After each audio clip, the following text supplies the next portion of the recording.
this room fill up. Be sure to hit that like button, share this content, let that friend, that neighbor know where to go when it's time to tune in to Cowboys Sports Talk and beyond. That's including the ice wall, baby.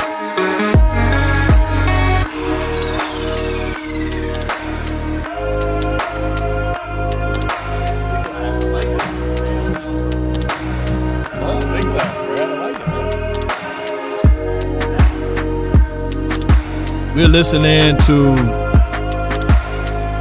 the presser. Get down.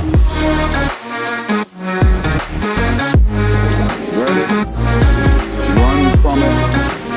Destiny arrives all the same. And now it's here.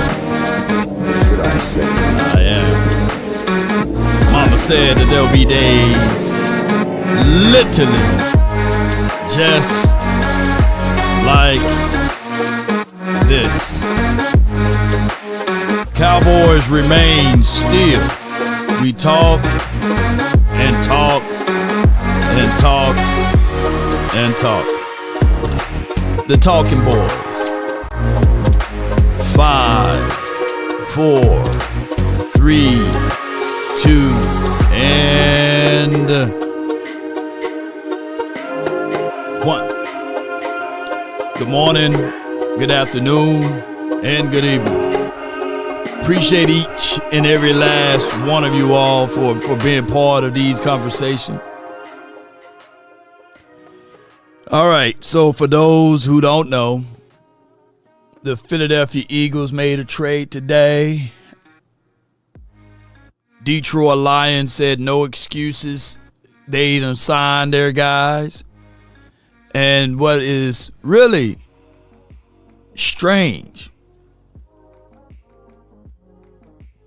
is that we didn't hear news of rumblings and stumblings and conversations and value and worth, and if you don't have Super Bowl championship ring, and you should be able to perform in postseason, and can he continue to stay healthy? And I'm talking about Aiden Hutchinson. Like, we didn't hear not a single word about, hey, you know, they about to extend this fella, right? We just woke up one day and on a regular Wednesday, like it wasn't on a specialized Friday or Saturday. It wasn't a lead up to a golf tournament or to a basketball game. It was just on a regular Wednesday.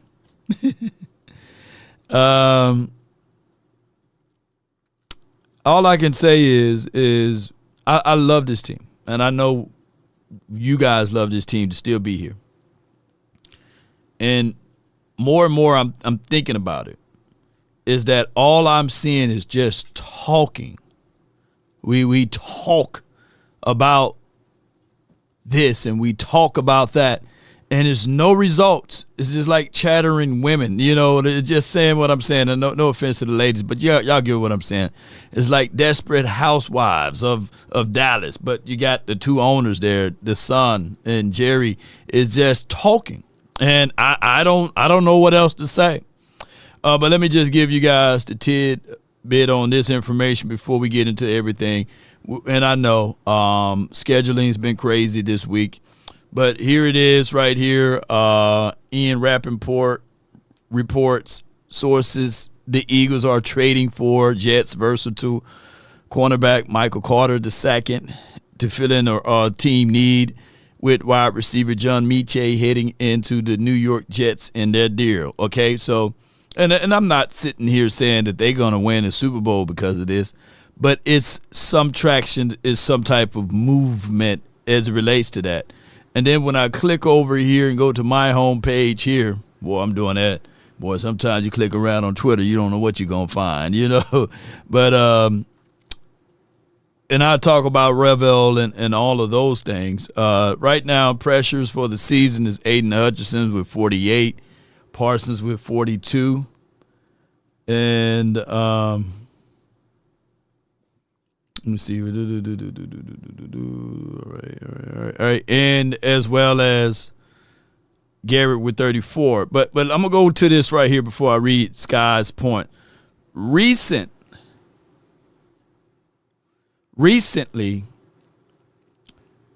the Lions extension, Aiden Hutchinson, 4-year deal, $180 million. Goff, $212 million. For those who want to do the quick math, that's almost near $250 million, right? Armand, $120 million. Sewell, 4-year contract, $112 million. Jameson, famous, Williams, 3-year, $80 million. Kirby, not Pluckett though. Y'all remember him? Joseph, and not Kelvin. And no relations. $85 million. Aleem McNeil's $97 million. Taylor Decker, $60 million. And Dan Campbell and Brad Holmes, since they taken over the Lions, they have been like Shaq and Kobe, right? And they do have, for this season, a brand new defensive coordinator, a brand new offensive coordinator as well, and it looks like they never even missed a beat. We have our beat reporters, and I'm not beating up Calvin Watkins, man, because I know a lot of people going at him, but we have our beat reporters writing, is it time to trade George Pickens? It's like, to me, our consciousness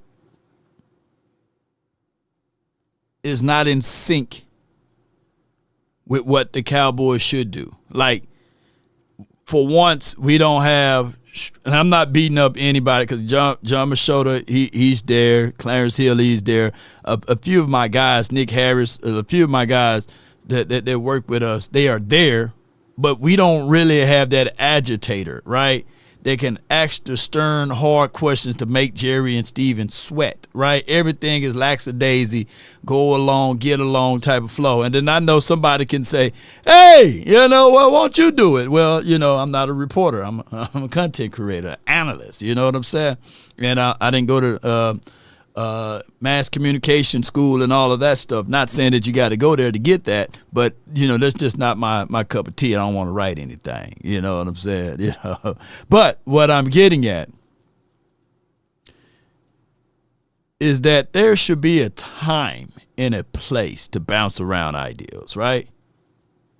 It's equivalent, and I'm just using this as a throwaway, right? Verdi, appreciate you picking stay.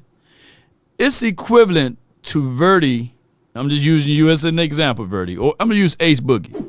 It's equivalent for Ace Boogie that's in the chat to be in a relationship with someone, right? And that particular person goes into hospice, right?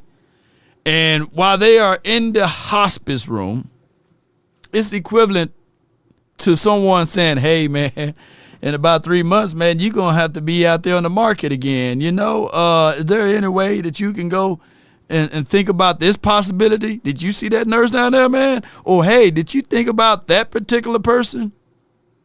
And you sitting there saying to yourself, like, man, I'm fighting for my life over here. And you already talking about sliding and moving on to someone else. That is what we do, Cowboy Nation, and it's crazy to me. Trading Pickens shouldn't even be a conversation, even though it's a possibility. It's equivalent to somebody laying in hospice, and you know that person won't be there for 4 or 5 years from now, and you're already trying to move on.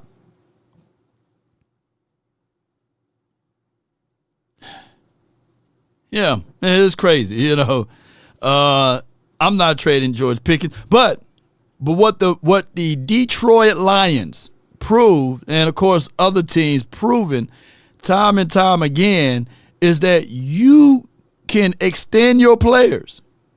You can get in front of this massive freight train that's heading your way and slowing it down. but the sense of urgency is not there for the Cowboys. And I love this team, man. It pains, it sickens me. I'm to the point, old folks say, if you don't have nothing nice to say, don't say nothing at all, right? So I'm to this point, I'm like, man, maybe I just don't even say anything at all because it's hard to evaluate. It's literally hard to evaluate this particular team. It is very hard to evaluate this team when we know that these type of situations all occurs. My guy Skywalker Steele, shout out to him, one of the best morning shows in the world, right? All while signing, and he's talking and referring to this massive extension list from the Lions. And we talk and we talk and we talk. He says, all while signing free agents. David Montgomery, DJ Reed, cornerback, shout out to him. Cam Sutton, defensive tackle, DJ Reader, who we've been begging on the table for. Alex, I don't know how to say it, Alizone, how you say that man's name, to solid deals. General Manager Brad Holmes is a grinder. We will see if they are able to get to the big dance. But you won't be able to say they didn't go for the gusto in trying to do so. You know what I'm saying? So you miss 100% of the shots you don't take, right? And the reality of it is that the Cowboys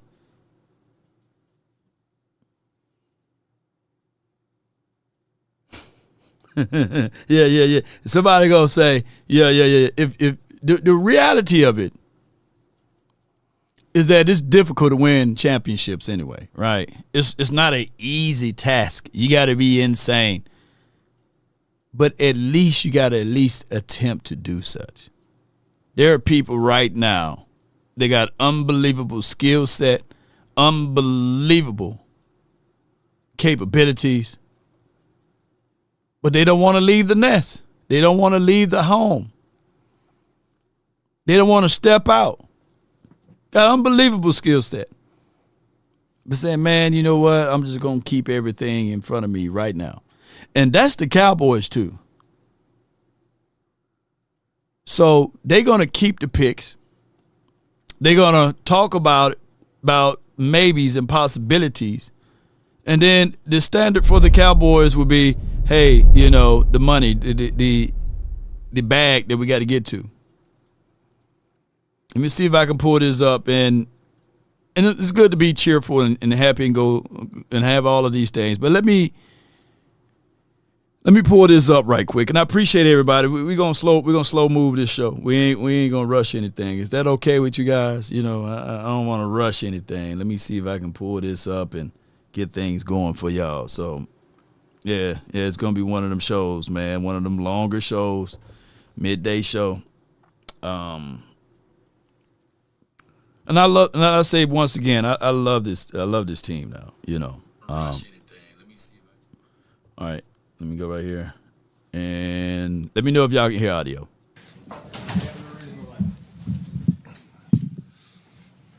How's everybody doing?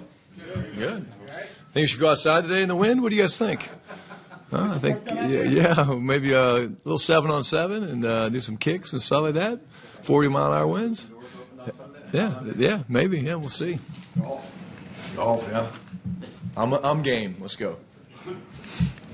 Calvin Watkins, Dallas Morning News.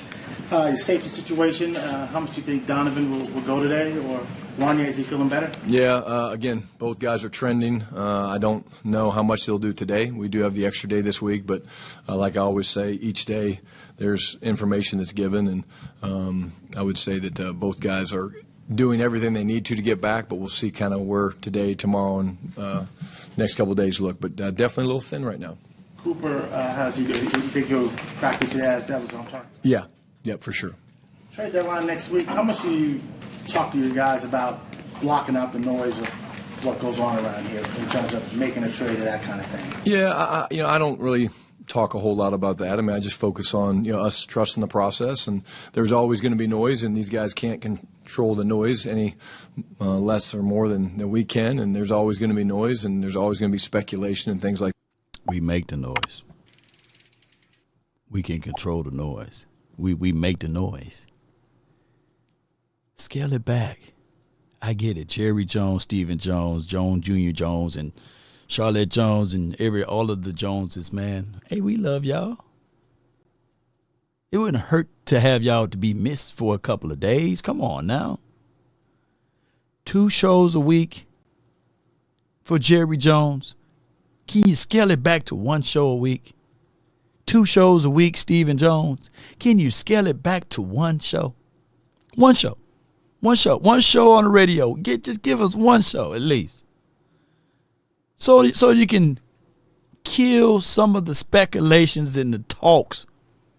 I know it's going to hurt the bottom line with the 105 or whoever writes with all of this because it's good material. But too much information is just as bad as not knowing the information. Yeah. When man becomes such a know-it-all, then it just takes God out of the situation. Man, we used to grow up, man, eating food and praying over your meal, right? And that's it. You pray over your meal, thank the good Lord that you got a meal and your stomach is full. But then when you start dissecting things, right, and you start breaking down things, hey, what about this? What about that? What about this? What about that? And then God like, well, okay, well, you fix it then. 1 microbe, bacteria can take us out just like that. We've been praying for millions of years. But now man want to be able to say, hey, do this, do that, do it this way. Too much information will destroy you. That's where we at. Jerry Jones, Stephen Jones, they giving us too much information. JV Boy says, 1 show a season. Yeah, one show a season, man. And I get it. If they can scale it back and just talk on game day, I'll take that. But I'm talking that they do 2 shows a week, not even including on game day, a pregame show and then a postgame show, depending on whether we won or lost, on some of those occasions, Oh, my gosh, man. Like that, but our focus is really, truly just on 1 day at a time, get ready for Arizona, and so I don't go too much into that. Brian Tauberts with ESPN. CD had besides the Chicago game, had his lowest play time of the season, and maybe some of that's due to the end of the game. He brought in the backups for the last drive, but even before that, he was going in and out of the lineup. What was wrong? Yeah, I don't think there's anything wrong. I think, again, he's, there's different personnel tags. We certainly don't have many that take him out of the game, but there are a few things that we will put somebody else in to do certain jobs. I won't tell you all the jobs that those guys do, but yeah, I think it was more of a deal. We knew it was going to be a long game playing, in Denver and playing a good team, and I really don't think it was anything, concerning. No, absolutely not. No, he's feeling good. And then, as everything with this season comes back to Micah and the trade and all that stuff, did you guys underestimate in any way what he does for guys around him, or overestimate what you guys had remaining after the trade? No, Todd, I think Mike is certainly a great player. And we all know that. No one will ever point to the fact that Mike is not a credible player. But defense is about more than just one guy. I mean, like, some of our defensive struggles have not been because of one guy not doing the right thing, and it's not been, One grain of rice can tilt the scale of balances. Charles Haley was one guy. I'm not saying that Micah Parsons is him, but he was one guy. Prime was one guy. Changed the entirety of the complex of where you're going to throw the ball and where 2-1 is at, right? One guy can change the complexity. I'm to this point right here. The Browns got the #1 defense in the National Football League. They are the inverse of us, right? The Cleveland Browns got the #1 defense, and we had the #1 offense, but we dropped. I think we got the 6th ranked offense now. Let me double check. Double check. Yeah, we got the 6th ranked offense now. And let me pull up The Browns. We are the inverse of the Browns, right? Let me see the Browns. Where they at on defense? Let me see. They have the number one defense. But when you think about it, Myles Garrett, that one guy, you take him off the team, I'm by far can bet that they won't have the number one defense in the National Football League. So one guy can't change the situation. Now, what we did was we out-talk ourselves and we outsmarted ourselves. How, Law? Well, we contextualized everything from last year to one guy of all of the blame. I get it. Defense was horrid last season. But I guarantee you last season defense will run circles around this year's defense. I'm betting that the 2020 defense will have a better shot at this particular team. Yeah. Let me listen to the rest of this, and we keep things moving. Appreciate you. Assignment. It hasn't been one defense, whether it's man, zone, whatever. It's been, what Denzel team defense Ward about. is I saw a good. crazy Yeah. stat. Myles Garrett, somebody said, had 5 sacks last game, and they lost. I mean, this is the ultimate team game, and defense, and the more I spend time over there, you realize, I guess as the offensive guy, I just kind of always took it for granted because we had our own issues. But, if you're not aligned perfectly in terms of your fits and things like that, it makes it really, really difficult. And so, yeah, and my boy said, John says, Micah isn't Myles Garrett level, especially against the run, but he's impactful enough. He's generating more pressure than Myles Garrett right now. I just read that stat out. Their team, literally, the Green Bay Packers got a top 5 defense, literally, because they are smart and wise enough not to continue to play them on the edge. When you are great as a coach, you play to the strength of your players. And when you have a playmaker, you put them in positions to make plays. You don't put them in position not to. And the Cowboys, we overanalyze and we under-evaluate the skill sets of said individual players. The whole key, let me just say this though. The whole key of drafting a player, ladies and gentlemen, the whole key of drafting a player is that you have the first look of said player. You have the first chances to extend said player before it gets to the end of life contracts. You have the ultimate ability to carry the leverage, and especially if they are drafted within the confines of the first round by letter of the law of the CBA, collectively a bargain agreement by the NFLPA, is that you by chance, ladies and gentlemen, believe it or not, have rights to said player for 5 years if they drafted in the first round.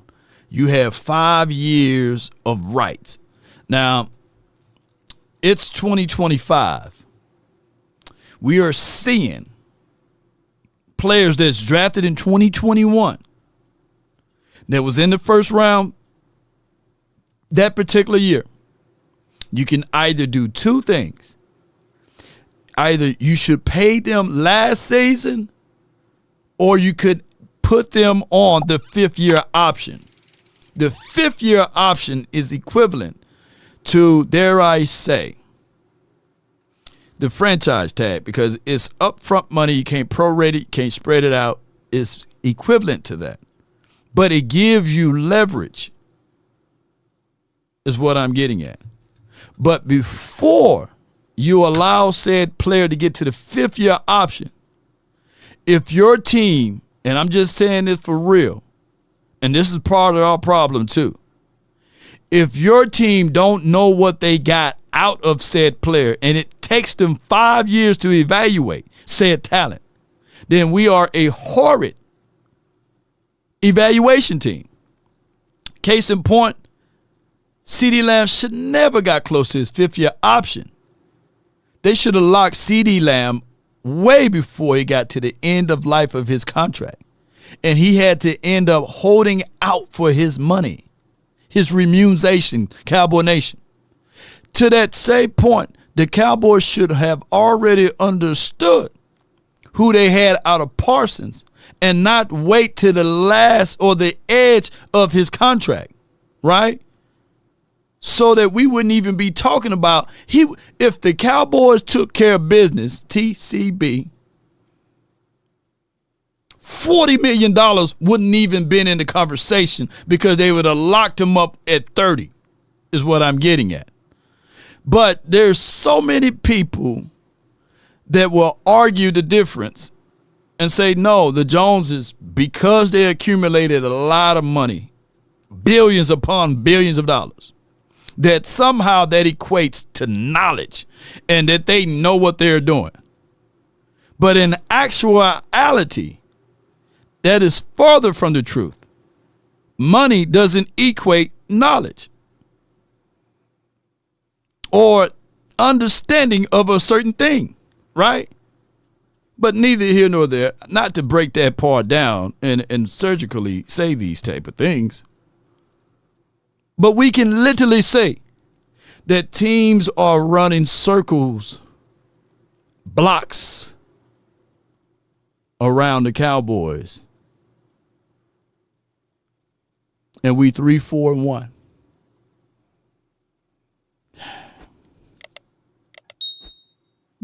Again, I all respect to Mike. What a great player, but team defense is what we need to play better. Do you have enough guys to play that? Have the guys you've had not played to the potential that you guys thought it would?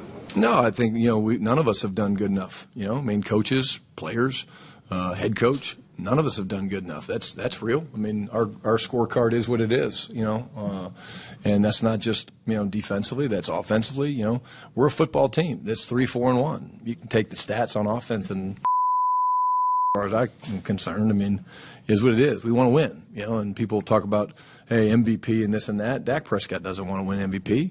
He wants to win a Super Bowl, and that's what we want to win. And we're not there yet. We've not played that consistently well enough to certainly be in that discussion, but it doesn't mean the journey stops. It certainly doesn't stop. It just, you get more focused, you get more intentional, and we got to do it together. John Machado with The Athletic. Arizona lost 5 in a row, but every one of those games are all like 3, 4, 2-point games. What have you seen from them? What stands out about them to you? Good football team. They've had missed Kyler for a few games. He's obviously a dynamic player, and they've been a little bit beat up. Like a lot of teams in the league, but I see a team that's hungry. They play you hard. They have lost some close games. I know on defense, they went out. They spent quite a bit of money on adding guys like Calais Campbell and good players like that. Budda Baker. This guy, he just doesn't get enough credit for what a great football player he is. I saw him in a game, literally in a game, when I was in Seattle, literally take out 2 of our running backs. He plays the game the right way, and not enough people talk about what an elite player he is. And they want to run the football. They want to get the ball, obviously, to McBride. He's a really good weapon, and I just think that they're like everybody. They're aggressive defensively. They're very multiple. They do a lot. Nick Rallis is a really sharp defensive coordinator. Puts his guys in good positions, and they're a good football team. Don't let the record fool you. No doubt. So they're going to play lights out. It's going to be a shootout. It's going to be a Texas shootout once again. We don't match up well against their wide receivers. Let me say this again. We don't match up well against their wide receivers. When you look at everything, Marvin Harrison Jr., he will look like Marvin Harrison Sr. against Elam. And this is not me giving y'all negative talks or any of those type of things. This is just me telling y'all for what it is. This guy right here, Michael Wilson, 6'2", 213, as advertised, taller, bigger physical slot guy that can literally run. And even though he's a 4.5 guy, I've seen him stretch the field. The other guy that's been notorious against us. I think Zay Jones never lost a game against us. And I was like, at one point, I think that since his father played for the Cowboys, the last time we won a Super Bowl, Jay Jones, and this is his son, Zay Jones. And he's been notorious, even though he's been having a subpar or down, seat type of season.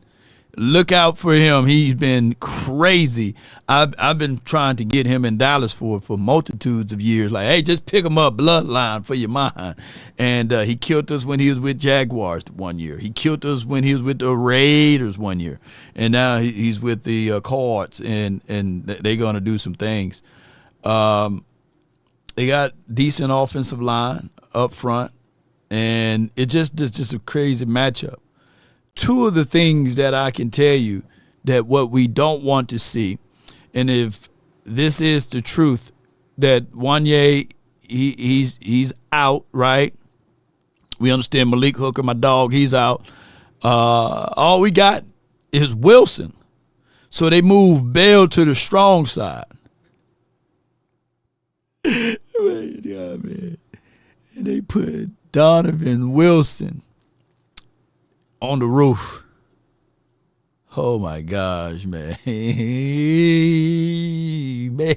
Oh my gosh, man.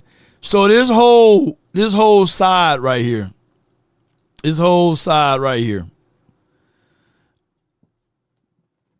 I think Ashley in the chat, thanks, 9,000 in the chat. I think y'all can at least get 20, maybe 30 yards. Hey, that whole side right here. Look, I'm not trying to beat these guys up, and if he have flats, right? If Shamar James have flats, Mears Leofau has flats, and even if Murray have the hook area, right? It's burnt toast city, baby. That is crazy. How it is. T-Jack said, "Put me in, coach, man. Put me in." And it's crazy for us to know that we don't literally have a chance on defense. And I hate talking this way. I do, and this is for what it is. Our biggest and our strongest weapon should be our offense. Our offense must eat in this game. If the defense can give us scoops and scores, if the defense can give us 3 and outs, maybe 2 or 3 of them in this game, we got to transition and turn those things into points. We got to. The key to this particular game will be controlling the offense with time of possession, drain anything and everything that you can off the clock, and run the ball efficient enough so that your outside weapons can work itself on play actions and beyond. Come up with a finite system and execute those plans. All right, I got from here. Kyler Murray, it'll be a big story this week. Obviously, he's 9-0 at AT&T Stadium, going back to high school. Do you think any of that stuff even matters? Is that even something you even... Got a super chat. Appreciate you so much for your support. Quinton Warner, $5. Law, I have not played ball in 35 years. However, I could run outs and goes on this defense. I believe you. I believe you, dog. I believe you, Q. Q, I 1,000,000% believe you. I saw a play last week, 3rd and 10. Everybody was lined up behind that 10-yard. You know what I'm saying? They only rushed 4. So, shoot. Quentin, you're right. A little slow go, a little slant. You can just shoot. You name it, post. You can just do a little hitch. You just got to make sure you catch it, though. You nose the ball now. See through the catch. You catch more with your eyes, Quentin. Dr. Q. Yes, indeed. would talk or mention to your team? No, I don't think so. Hopefully it means he's due to lose one. Kyler, if you want to help. But no, I think, obviously you can't speak about Kyler Murray without talking about what an incredible player he was at Allen and in high school, and, one of maybe the greatest high school quarterbacks of all time. He's in that discussion, but, I'm sure he'll be excited to come back here and very comfortable playing here. But, again, whether you play at AT&T Stadium, you play out in Arizona, you play in a neutral site, he's still a damn good football player. They're a good football team, and we're going to have to play well to beat them. Nick Harris, 4-star Telegram. A little bit more on Kyler in high school. That 2015 year with Georgia, did you evaluate him at all or look at his high school tape from that context? I don't think so. I remember I've known the name for a long time, because you couldn't open up an article, or I guess the internet was rolling back then, but, you'd hear his name, this kid from Allen, Texas, and, the more you study him and you jump into it, which, I did. They're giving a lot of flowers to him. A little bit, you always see the crossover tape, but when you study them like you kind of do this week and like we've done this week, sitting in some of the meetings, you just see the incredible speed and quickness and agility, but the passer is pretty elite too. So presents a lot of problems for you defensively, and it's one of those situations that again, you can get pressure on him, but he's hard to get down. He doesn't get sacked very often. Nick, he gets out in space, and then, you have the perfect contain plan, but he's so quick and so fast, he's able to avoid it and get outside. And that's why we got to do a really good job, not just up to the 2.3, but beyond with our coverage responsibility. You guys are opening the window for Perry on Winfrey today. What do you hope to see from him this week? Yeah, again, just looking to get depth. Here's a guy that, again, has good flexibility for us, can play inside, can play outside, love his play style. That's a big part of what we're looking for. All 11 guys, just playing hard, playing to the whistle, playing on the edge without going over the edge, and that's all he knows. And so I know he's worked really hard to get back and feels great, and he's excited.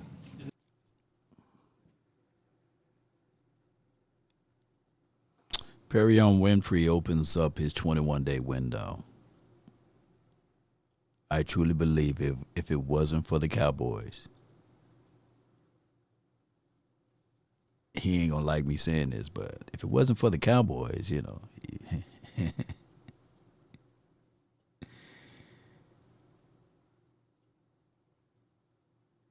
gonna tip you on the app, dog. You know what I'm saying? Keep the change. Oh my gosh, man. And that's just for what it is. Dog, he was a dog or what have you. He showed some flashes, but he was playing for the USFL or something like that, right? We got to stop that. That's what we depending on to save the 32nd ranked defense. A guy that 32 other teams pretty much kind of passed over, right? And then the Cowboys said, you know what? Let me just bring him in, Yeah.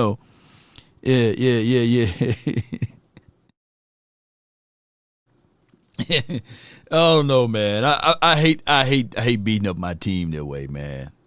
Because ultimately, it's any given Sunday.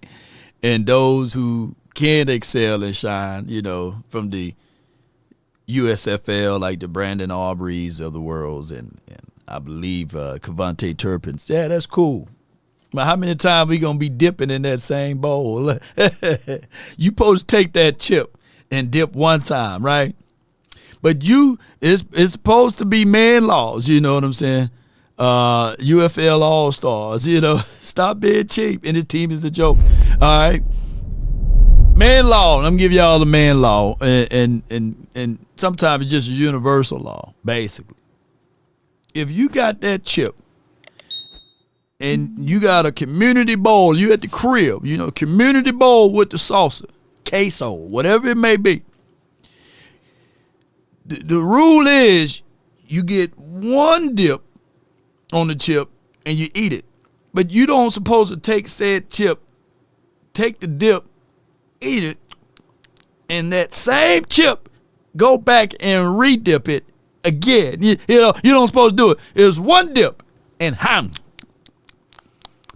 The Cowboys take that one chip and they got doggone quadruple dip that doggone chip, just eat it all, man. Come on, man. You got your crummy little hands all inside the mixing bowl. Come on, man.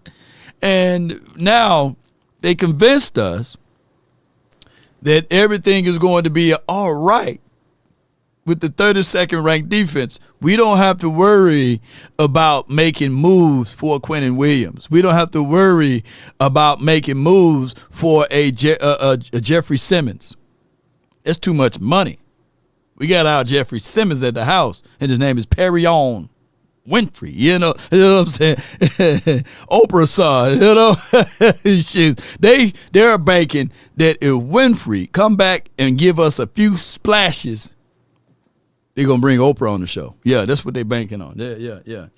Then where is Josh Butler in his recovery right now? Again, I think Josh is doing everything that he's supposed to. I think he's another guy that at any moment we probably could, lean on. But right now he's doing an awesome job with Britt and those guys, and he's chomping at the bit. I have kind of a line of people at my door every couple of days of guys that want to get back out there and help us. And that's how you have the right chemistry in the locker room, the right culture, because these guys see us struggling in some areas and they want to help, and I love that. Tommy Odor, DallasCowboys.com. Jerry was talking about yesterday how one of the changes defensively this week, coach was spending some more time in the linebacker room specifically. Has that been the case? Have you been in there? And if so, what do you say to them, and what do you kind of try to tell them in terms of how to get the ship back on track? Well, like I said the other day, I think Monday somebody asked me about it. I mean, the linebackers, obviously, they get everything started. And, they're the ones making the call, number one, with the green dot, with K9, and then they got to set the front, based on how we want to go, whether it's close right, close left. And the biggest thing for us is the focus of making sure that we can kind of, like I said, see less. Right now we're seeing too much, and so therefore our fits aren't exactly right. Is it them every time? No. But it's more of an emphasis of, hey, these guys have some indicators and things that we want to be on top of, and so it's just a big, push from myself and Flus and guys like that to make sure that, these guys are doing the things they need to do to see less. And because a lot of times your defense will go how your linebackers play because of the proximity to where they are to the ball. Say that one more time, bro. Say that one more time. These guys are doing the things they need to do to see less. And because a lot of times your defense will go how your linebackers play because of the proximity to where they are to the ball. And K9 is what y'all keep calling him. He ain't proximity to nowhere near or close to that ball hole. Yes, indeed. A lot of times people fail to realize that your safety reads and play off your linebacker. Of course, they also get a good vibe in the feel of the game of where the quarterback is at. But if your linebackers are not doing their job, we'll continue to have the same issues over and over and over and over again. Just for what it is, Cowboy Nation. Let's listen to more of what he had to say. We're talking about Arizona, how they've had some close losses. You have as well this year. And there's no textbook answer for finishing close games, but what do you feel like in your mind gives teams the best chance to finish and win in those close one-possession games when it comes down the wire? Yeah, I'm probably old school on that, Tommy. I mean, I think it comes down to confidence. I think when you've done it before or multiple times, you watch some teams that they find a way to win a lot of games. It carries over to the next time you're in that situation. Yeah. Most of these games in this league are going to come down to close games, and we know we've got a quarterback that knows how to win. We know we've got talented players on both sides of the ball. We know we've got a kicker that can kick it from Midland through the uprights. I mean, we have those things, but you draw back on the experience of the close games and finding a way to battle back against the Giants and things like that. So I think it comes down to confidence. Skyler Dixon with DAP. Monday night game, bye week, Monday night game. You've been other places, you've been here a few years. Is it real that the Cowboys' schedule is quirkier than most just because of the profile and stuff? That's a good question, Skyler.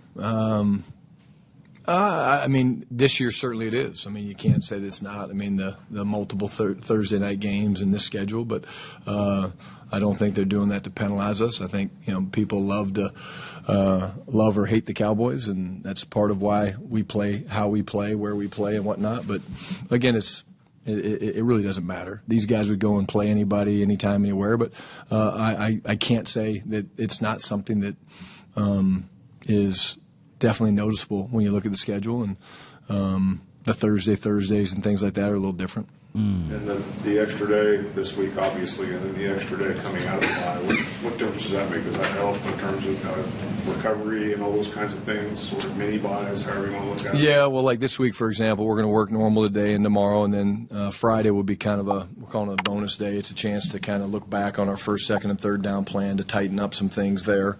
We won't really do anything on the field other than a mock, kind of a walk tempo, because we really don't want these guys having to run 4 days in a row, and then Friday, Saturday of not the week, but so Saturday, Sunday, we'll get back to our normal routine. But you use that, and we need that for mental reps. We need that for communication. We need that to tighten up some of the things that, again, going back to Tommy's question, what we're seeing, and great chance to dive into more film and let them see Arizona, and what they're doing offensively, what they're doing defensively, because they do create problems defensively with some of their alignments and the multiple fronts that they play and the different personnel. They got 3 safeties and they do things like that. So I think the extra day will be big for their bodies, talking about our players, but also for them to see more and more game film, because you'd be surprised how much game film you really don't get to watch, because you're watching more cut-ups and things like that based on the situation of the day. Big. You better be watching that game film, and they better be trying to play faster, and the only way that they can do that is they know it, right? So I do get that part of it. It's not the players, the schemes from Black 420 TV. Appreciate you, 420 TV.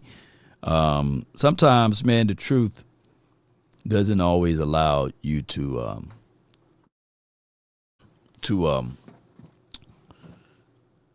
get the things done, right? So, for example, and we're going to use these few examples here. Appreciate each and every last one of you all. Thank you. Thank you. Thank you for tuning in. Yeah. And it is for what it is. Appreciate everybody, man. We going to, hold on, give me right over here. I'm going to upload this right here. Man, crazy day. Crazy day. And here we go right here. Sometimes the truth gets in the way and people get clouded by their judgments, I know we all have seen this before. Some people just act like they are trying to help you. This is a concept that we all know very well. We all understand this concept. Sometimes people just act like they're trying to help you. We know for sure that the Dallas Cowboys have north of $30 million to spend. I'm going to go over the cap, and pull that part up. We know for sure that we have every opportunity with draft capital, because we got, in the next 2 years, 4 first-round draft picks. 4 of them, right? That's putting you in a good situation, believe it or not. But the problem is, as advertised, they are not going to be actually first-round draft picks. Not 4 of them. You got your 2 solids that you're going to have. You got them, meaning that as long as Green Bay continue to win, and if you did your homework, if you did your market research on the Green Bay Packers, they have been a 10-plus winning team in the last 20 seasons, meaning that, yeah, last year they may have stumbled a little bit, but damn it, you have to do your market analysis and research.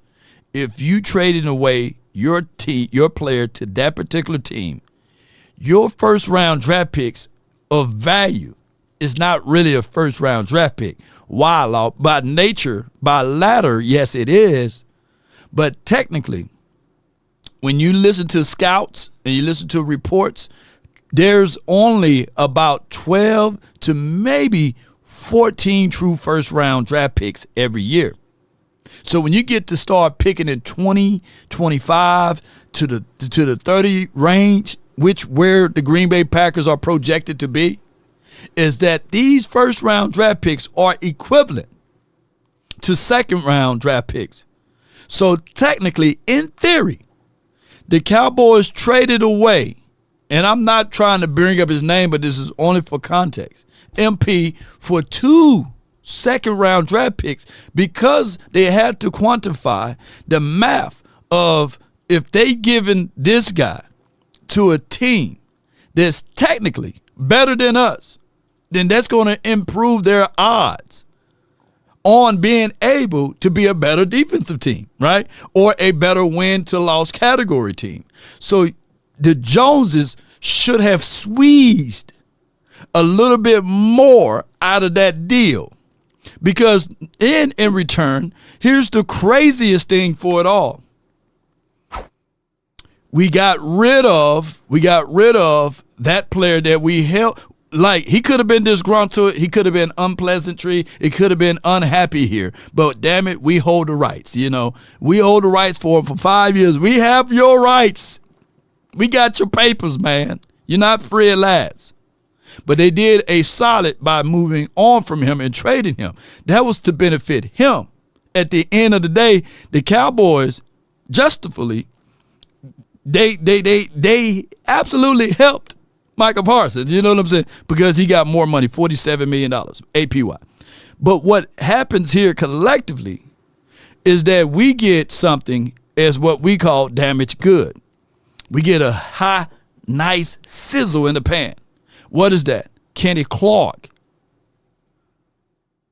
Kenny Clark is not a good trade-off for us. Why, Law? Because even though we got him, and even though he's going to bring in half, not even probably half of the productivity that you got rid of, he's going to cost at least half. Law, what do you mean? Because next season, Kenny Clark, by the way, is not going to cost you $5 million.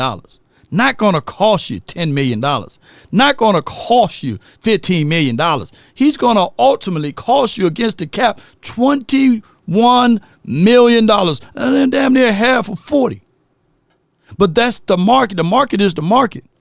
And Kenny, is not his responsibility to finite stop the run because he's not a run stuffer, even though he's better than what we had in the last 5 years. 10 years, 15 years. He's better than that. But what we did is we traded for a guy on a downward trajectory spiral. He wasn't on an upward. And when they talked about it, they said that, hey, you know, he had a foot issue. I think he broke his toe, his pinky, whatever it may be. Bunion had to be removed, whatever it is. Was the legitimate reason why he had a drop-off in production last season. But now the drop-off of the levels of production from last year is sliding over to this year. He's not giving us what we thought that we was going to get. Now, I'm not saying that he's dog water, you know what I'm saying? Because his entire team, there's nobody on his team of misfits, right? But it is for what it is. And it's crazy. So when we talk this way, there will be some kickback. There will be some pushback.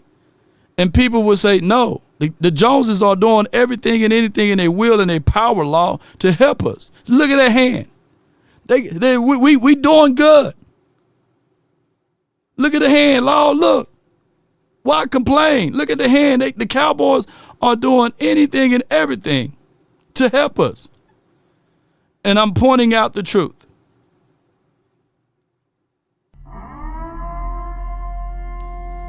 I am, to my best ability. Quinton Warner $5. Law, some people need to have marriage counselors on speed dial because if they drop this game, could have divorces coming. Right. Yeah, we got, yeah. Divorces are coming.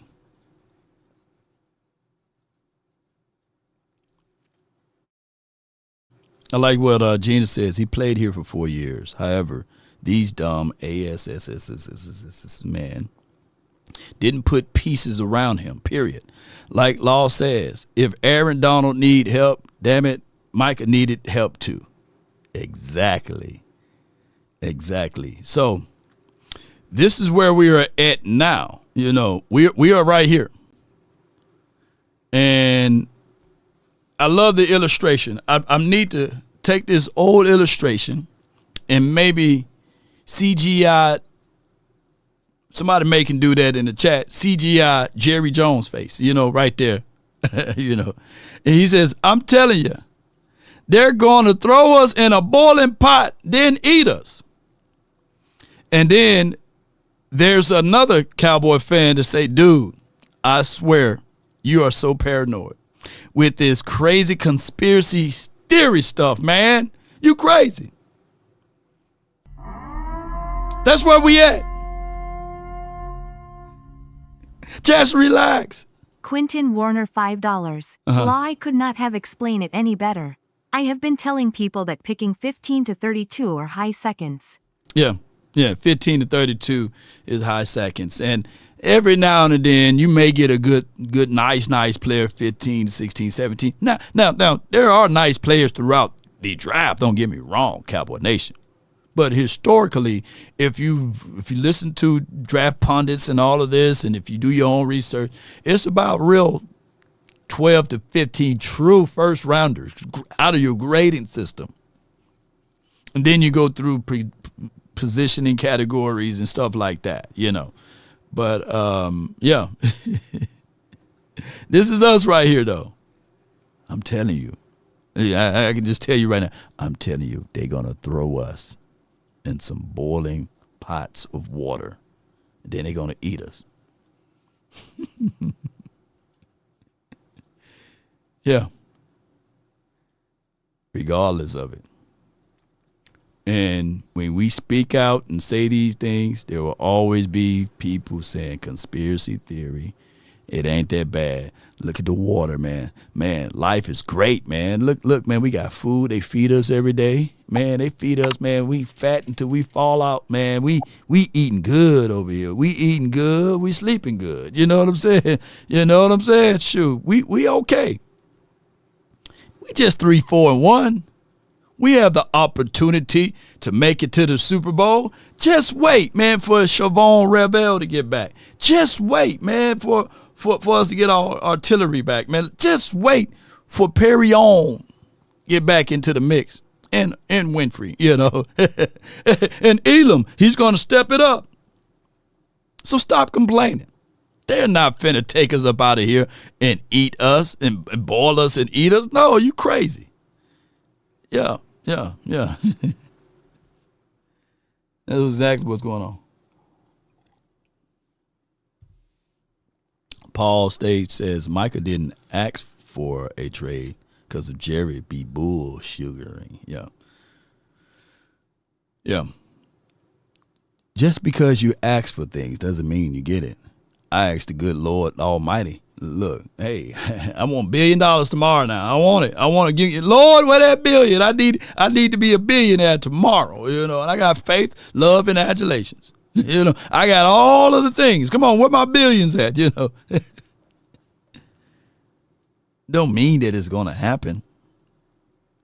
Myles Garrett made a whole beautiful soliloquy on, hey, I would like to be traded to a contender. I'd like to get traded. Where he at? He's still on the same team. The thing is, when you are in negotiation and you use the media as your main power play, shoot, you get hurt feelings. You get clapbacks, man. You get all of those things. So that's just what's going on. And when you have egos and you have these things, it just sullies everything, Cowboy Nation. And that's why it is for what it is. We talk. That's what we do. Shoot. Who had that song back in the day? Can we talk for a minute? Girl, I want to know your name. We ain't talking for no minute. Can we talk for a century? That's what we doing. Shout out to my terrible singing. But y'all get with what I'm saying. We doing a lot of talking and no results. No absolute results. Just talking. To a point that is like, we feel like, man, damn if we do, damn if we don't. But we would love to just wake up one day, roll up out of the bed, and then we do like this, and the Cowboys breaking news. Max Crosby is now on the Cowboys. Yeah. Tevin Campbell, yeah. So that's just shout out to Tevin Campbell too. But this is what we get. This is what we have right here. Egos. There's nobody that could effing come in here and do all the contracts and be a GM any better than I can. I hope that one day somebody say, well, let's challenge that. You know, you get this year, then next year we will vote in somebody else, you know. Yeah. Challenge us on that, Jerry. Yeah, I want to challenge him on that particular outlook, you know? Yes, indeed. Sleeper is the #1 fantasy sports app. It pays to know sports. Pick more or less on top players. Your first pick is on us, so start winning now. Play in Texas, Georgia, Minnesota, and 27 more states. Pick anytime across all sports, pregame or live. Over 10 million players are already on Sleeper. Make your picks count. Score up to 1,000 times your cash.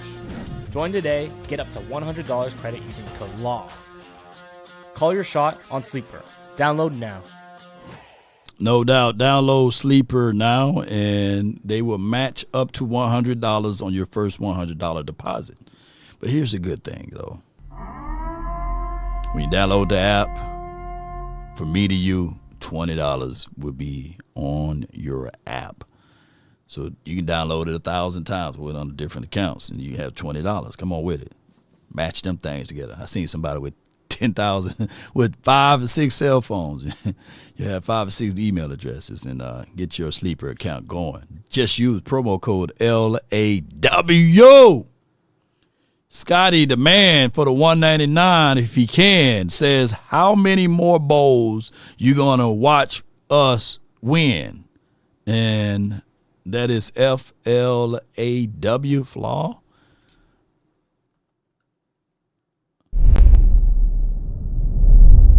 Who is us? What team are you claiming? What team are you rooting for? Because that $199. Take the money out! All of it! Come on! Wasting my time now. Ain't enough. It ain't enough. It ain't enough, dog. So, yes, indeed. You're going to have to up the ante on that. Y'all know the mods going to have to start modding because we literally, we do extortions around here, you know. Yes, indeed. So let me know what team you root for. Let me know who your team is, Scott. Appreciate you for calling in, though. Yeah. All right, let's get some of this stuff going. Appreciate everybody, man. Do is not signing. Trading George Pickens would be the dumbest thing the Cowboys could do. Yeah. But the second dumbest thing the Cowboys would do is not signing George Pickens in advance. Because what Jerry Jones has shown us a propensity to do is, I got really good players that are playing really good. I'm going to let contracts drag out in a training camp, and then they're going to hold out, and then they're going to get hurt. I'm going to let contracts. All right, pause for a second. Somebody, don't block him yet. Don't block him, Scotty. There's rules to it, you know. We don't play y'all this week. Now, if you was a Cardinal fan or something like that, free range. But tell them, hey, y'all tell them what the price is, you know. And you can stay as long as you will. You know what I'm saying? But you gotta pay the hate. You know what I'm saying? You gotta pay the troll. Yes, indeed. Take the money out, all of it. Come on. Yeah. You're wasting my time now. Come on. Yeah. Come on. Come on. Sacrifice. Come on, you gotta sacrifice some of them. Yes, indeed, man. You gotta sacrifice some of them checks you getting, bro. Yeah. Drag out in the training camp, and then they're gonna get traded. I'm gonna let contracts drag out in the training camp, and then I'm not gonna know what the hell to do. So yes, the Cowboys should retain George Pickens, but more than that, the Cowboys need to sign George Pickens to an extension ASAP. When you trade for a player like George Pickens, get that deal done before the season ends, because if you end the season with without signing George Pickens to a new deal, he's gone. Yeah, and he's speaking truth, man. But you know, to that point, you know, we got Jerry Jones here saying there's nobody that can do his job, you know, better than him. So, Jerry, get your stuff together, man. Get your stuff together. Let's listen to more of these excerpts. Search for a defensive coordinator, or offensive coordinator, or head coach needs to be better. You have built this team the way it is defensively, and to go out and hire a coach that doesn't have the fit scheme-wise of the team you built. You got us the poet $5. What's ya Cash App? I'll send you back your $2. Yeah. $25 for left hands. Scotty, not Scotty, but Scotty. It's just the price of doing business, man. You know, we really appreciate you, but you got to pay, man. And, hey, it's just the law. It's just the law. That's what it is. The law of the land over here, you know. So, yeah, you got to say don't do it, you know. Yeah, somebody said you guys don't do it. Don't send that man no money, you know. Mm-hmm. That's on you. Yeah, that's on Jerry Jones and Stephen Jones and Will McClay. I should take out because I think Will probably had some ideas of some names that he wanted. Okay, as far as it's all got to go through the filter. It's got to go through the filter of a guy Jerry's comfortable with. But see, that's what I'm saying though. He doesn't want to be betrayed. Brian Schottenheimer gets this job on really a surprise. Yeah, like he's going in there to save his job as a coordinator. And I feel like we got lucky to get him. Yeah, okay, yeah. And unlucky to get Eberflus. And rightfully so. So all of a sudden, does he have a chance to put together a staff? I don't think so. No. See, all of a sudden, they were talking about historically, it takes 2 to 3 years for a team to assemble, right, to buy into your messages. It takes that time, but we don't have the patience here, you know. And the thing is with Shotty is that he's already been in-house. That's the luxury of having someone in-house. They know the terrain. They know the landscape. They know the temperaments of the team, right? But when you bring in a new person like Matt Eberflus, right, and then you switch out the entirety of the defense and not keep anyone, I think we only kept one person, and I think his name was Darian Thompson. I think that's the only one that kind of like went from one extent to the next. And he coaching the linebackers. He's one of the assistant linebacker coach. And Darian Thompson, I think he plays safety here. But neither here nor there. Cowboy Nation.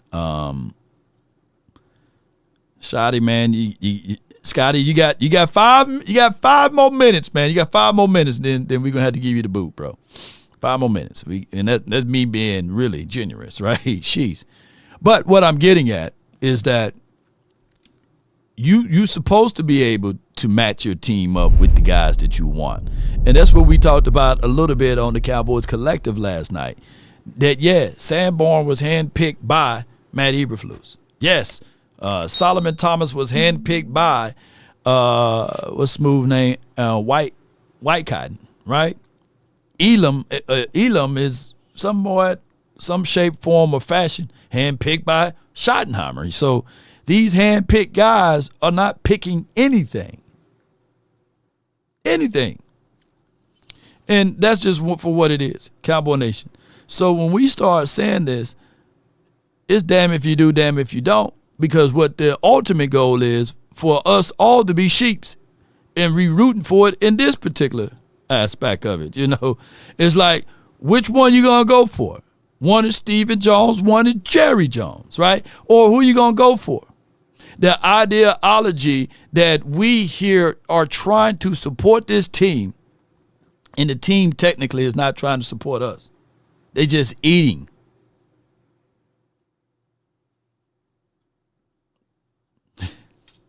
It's crazy, Cowboy Nation. Flat out crazy. But listen to more what they have to say. Hiring Eberflus before Shoddy. Exactly. Yeah. Exactly. Yep, exactly. See, that's the thing about it is, so all of a sudden Brian Schottenheimer, who is first-time head coach, is like Jerry and Steven are going, hey, we're thinking about this Matt Eberflus.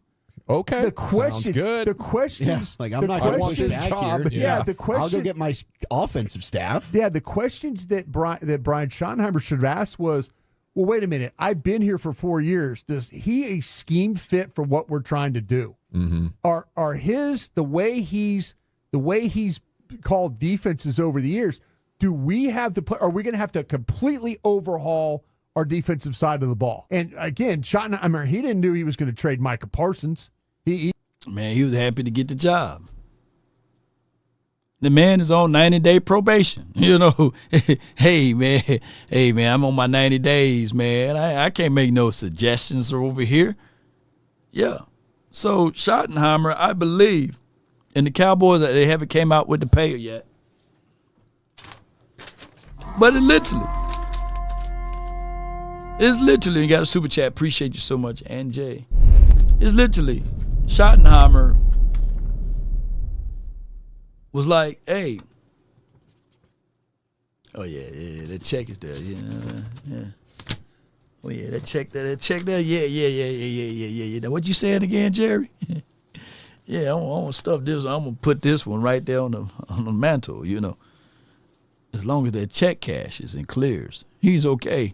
Because just like what Brian was saying, he was going in there saying, hey, I can be on the staff for next year as the offensive coordinator. He was selling himself. And Jerry and Steven was like, hey, we got – they started singing songs. I've been making plans, oh yeah, for you. They've been making plans for him, man. You know what I'm saying? I've been making plans. They made plans saying, hey, we going to make you the head coach. Yeah, we ain't bringing in nobody outside. Oh, my gosh, man, it's crazy. Angie says, for the $4.99, watching the defense on the field is like squeezing lemons in your eyes. Torture. Add some paprika in there, and some alcohol.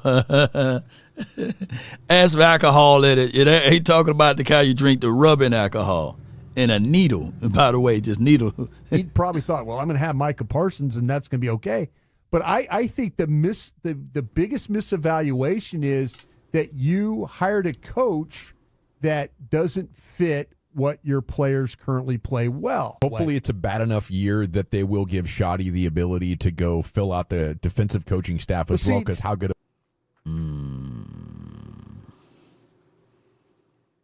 Yeah. Let's just go ahead and get this going the best way possible. For those who are here, put a 1 in the chat if y'all want me to open up the phone lines. Today is Wednesday. We normally just break down the philosophy of what we're going to do against Arizona, and we try to talk less of what just happened against Denver. So we're moving forward to Arizona talk, what we need to do. When you call in today, I'm looking for solutions, right? If y'all want to. If you get enough people, then we'll open up the phone lines. Yeah. So with that being said, so you guys will like to keep the show going. Hit the like button. Share this content for your boy. Hit that like button for me. Yeah. So with that being said, we can go to our Frenkel and Frenkel personal injury lawyers. If you somehow at work slip and fall and you hit that hip or that back, your neck, or if you fall, have a concussion, right? And somehow your knee is just gone of all synovial fluid, and now you got to have surgery because you slipped and fall at work, and you missed the next 4 or 5 weeks of productivity because you you can't go to work no more. And now people talking about cutting you and firing you. You know who you need to reach out to? You need to reach out to these guys. It starts from the first phone call. Most of the time, you're going to talk to Gene Burkett, a 30-year partner. You're not going to talk to some employee that just got put on the phones that day. There are things that are so crucial, And they understand the it's a cost. cataclysmic event. To have our experts get out and look at the vehicle, witness statements, photos, the whole thing. Call Frenkel first. Chosen by the people, feared by the insurance companies. Call Frenkel first. Call my phone, hit my... That's 214 or 817, and every 3 you can dial to get our proud sponsors of this show, Frenkel and Frenkel Personal Injury Lawyers, backed by 100 years of experiences combined. They're not vampires, by the way. Even though Halloween is right around the corner, be sure to reach out to our partners if you're in a jam, if you've been T-boned, rear-ended. Reach out to our guys. And if you can't dial that number, visit frankelfirm.com and someone will be able to assist you. Now, my hotline for your mind, 657-390-7391. That's the hotline for your mind. Or cold line. I only got one guy in the building. I got Dr. Q from the 210 UN. Showtime. Hey. He was good with brother-in-law and Cowboys Nations, man. Hey, so I'm gonna answer you. I'm gonna just opine on a couple things, man. Solution. You mentioned solution. Just play. Just go out there and play. Brian Brothers was speaking facts, bro. You can't do too much when you have an owner that's a doggone GM, wants to have his nose in everything, man. You can't move forward. Folks are scared of losing their jobs. So they're not going to say too much. Let's just roll with the flow, right? Yeah. Darren Thompson was a safety. You're right. I wrote down a couple things here. Darren Thompson was a safety for the Cowboys. I think the thing is what gets me mad. So I am going to express a little anger. Go ahead. Take your time. Not about the last week's game or not, right? But right now and I don't know if a lot of the Cowboys know this, or fans know this, but right now we're sitting in 10th place as it pertains in the NFC, as it pertains to this playoff push. I know everybody's saying we got a lot of games left, but you got to think about it. We only have like 8 games left because we're about to go into week 9. So right now you're sitting in 10th place in the NFC to see if you can get one of them 7 spots in there. There are 6 teams. Actually, let me take that back. There's 9 teams that have a better overall record than you have within the conference. So it's going to be a challenge. Not impossible, but it's going to be a challenge. The next thing, man, is I think a lot of us, like I know myself, and I'm not sure if any of our fans get the opportunity to go to the games or not, but I do. And when I look at it, man, when you're spending, and no one is putting a gun to your head to go in there and sit in Section 100. No one is doing that.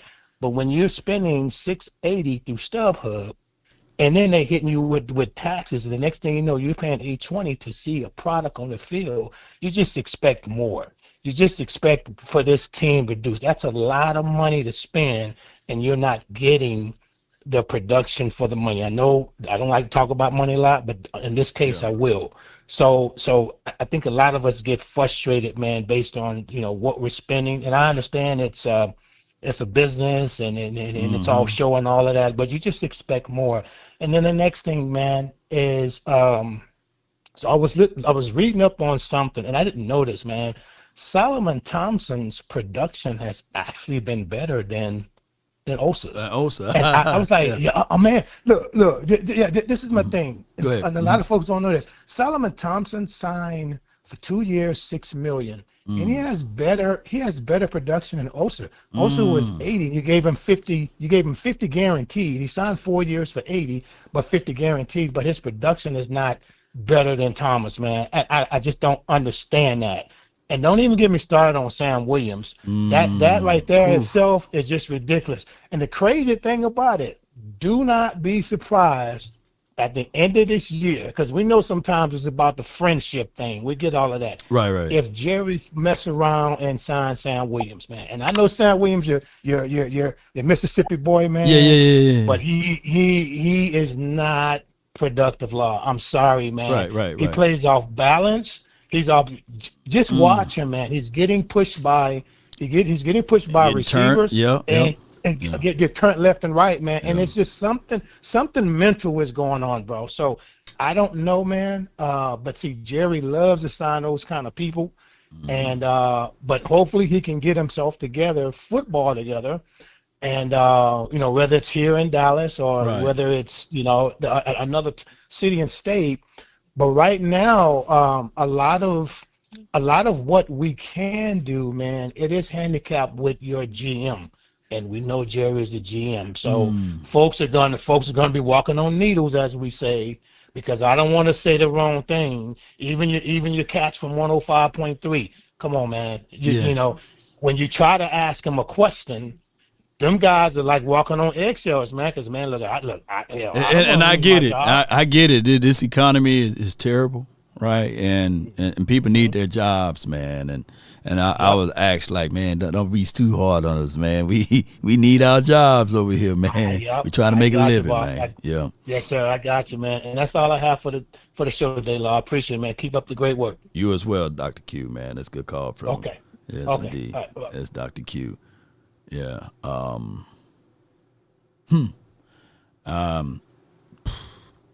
looked at it, and far as what he was saying, he was spot on. Solomon Thomas, knowing that he's not a full-time, like he rotates after Osa, and he has 13 solo tackles, 5 assists, 1 batted pass, 8 pressures, 1 hit, 7 hurries, 10 stops. And, of course, we know that Osa stats is going to be a little better because he's a starter, But it's not that far off. He have 9 totals, tackles, solos, 1 sack, 11 assists, 20 pressures, 5 hits, 14 hurries, 1 sack, 7 stops, and 11 assists. So you looking at those type of things and those type of situations, whereas the Cowboys are not getting $50 million value worth. And the thing is,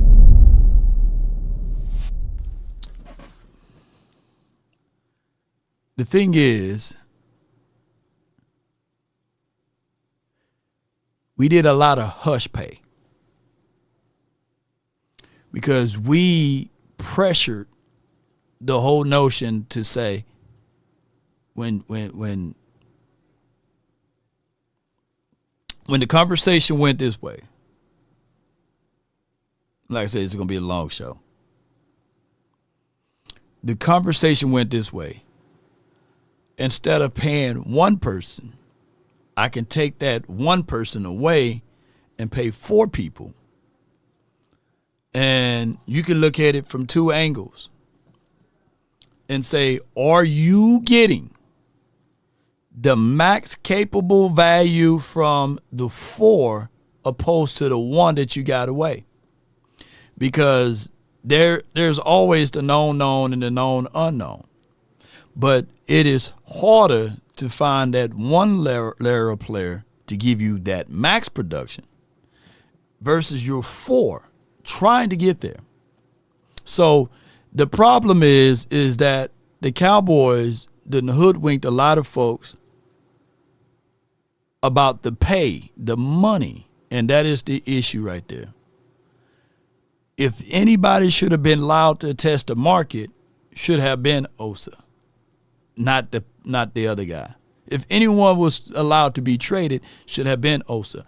And Osa is my guy, and he's one of my guys, And shout out to Mama Osa, Daddy Osa, all of the Osa Adigi Oduwas, And that's just for what it is, because Osa never in his playing time was up to the level of the one that you got away, nor the Blands. Bland was entered into that conversation.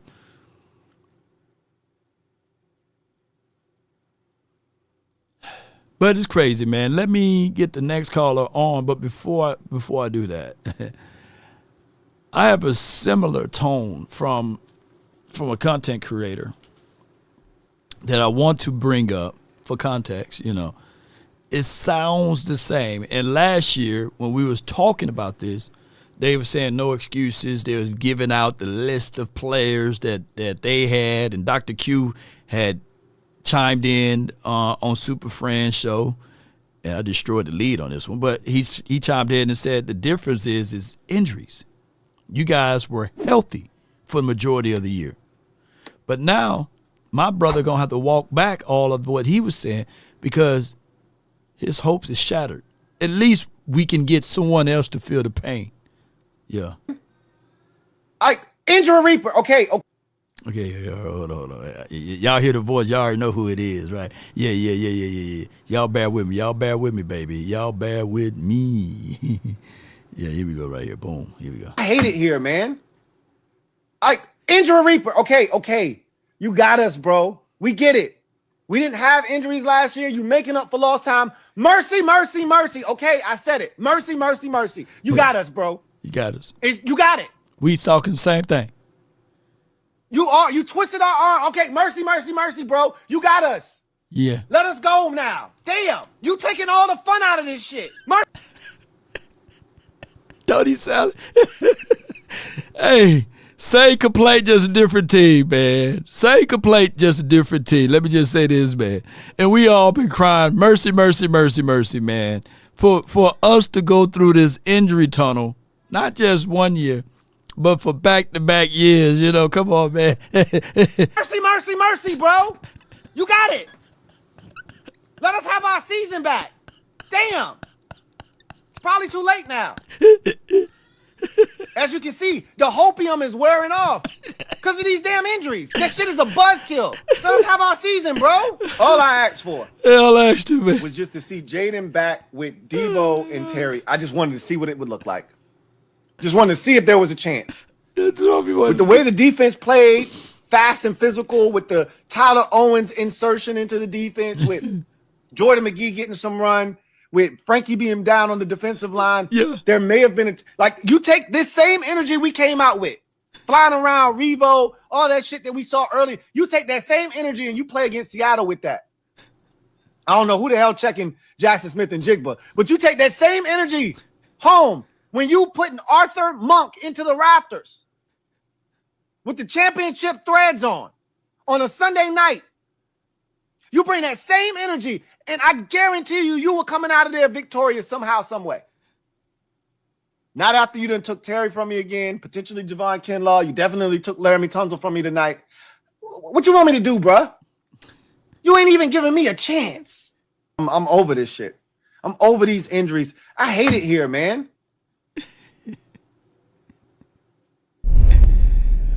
Oh my gosh, boy. Don't it echoes like once again, the Giants been riddled with injuries. Washington been riddled with injuries. We are riddled with injuries plus an owner that will go and get somebody else that's hurt and then waiting for them to get back. It's crazy. And that's where we're at. Mercy for us too. But I got the next person on the line, man, and it was VIP, but VIP must have had to dip off. But the next person I got here is from the 979. You're live on the Nation, man. Talk to me. What's going down, Love Nation? Not much. Calling the entry. Appreciate you giving me a chance to speak, my brother. No doubt, bro. No doubt. Well, so one of the things that I guess that is kind of grinding my gears a little bit. Now I'm not sure if you, I guess, been noticing this, but now there's this whole new narrative that's been getting pushed around about Pickens is better than Lamb, and you got people out here saying that they should be targeting Pickens more, and Lamb is now the second option, and yada yada yada.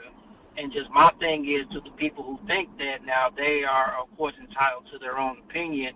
But my question is, did they think Pickens was better than Lamb before or after he was traded to Dallas? Or were they thinking that same thing before or after Lamb missed those 3 games? Now, this is not me trying. No. There's always been, by us being the biggest fan base in the world, right, or Cowboy fans everywhere, meaning that you got a lot of idiots, too, that comes with it. Like, just for what it is, it's one of the problems. So a lot of people were out on Lamb when he got pushed in the back in that Green Bay Packers game in 2023. A lot of people were out on CeeDee Lamb because he's a slot guy, believe it or not. Some people want physical wide receivers. And a lot of people love all what Lamb does, right? So that's where we are at as Cowboy fans, is that we are always going to be having people with these topic matters. Like, we can't have 2 things that's good. It's always a versus, man. We don't want a team that do that. They don't do that over there in Detroit land. Montgomery, is he better than Gibbs, or Gibbs better than Montgomery? No, they just like to play football and win. You know, and I was just about to say they were saying Tony Pollard was better than Zeke. And right. That was the year Tony had 1,000 yards and Zeke had about 900, and he had like 12 rushing touchdowns, and people was yapping about how Tony should get more carries and blah, blah, blah, and things of that nature. It's just my thing about when it comes to Lamb and Pickens, these guys are clearly great receivers in their own right, and I think that, I guess, I don't know, when it comes to, I guess, game planning and,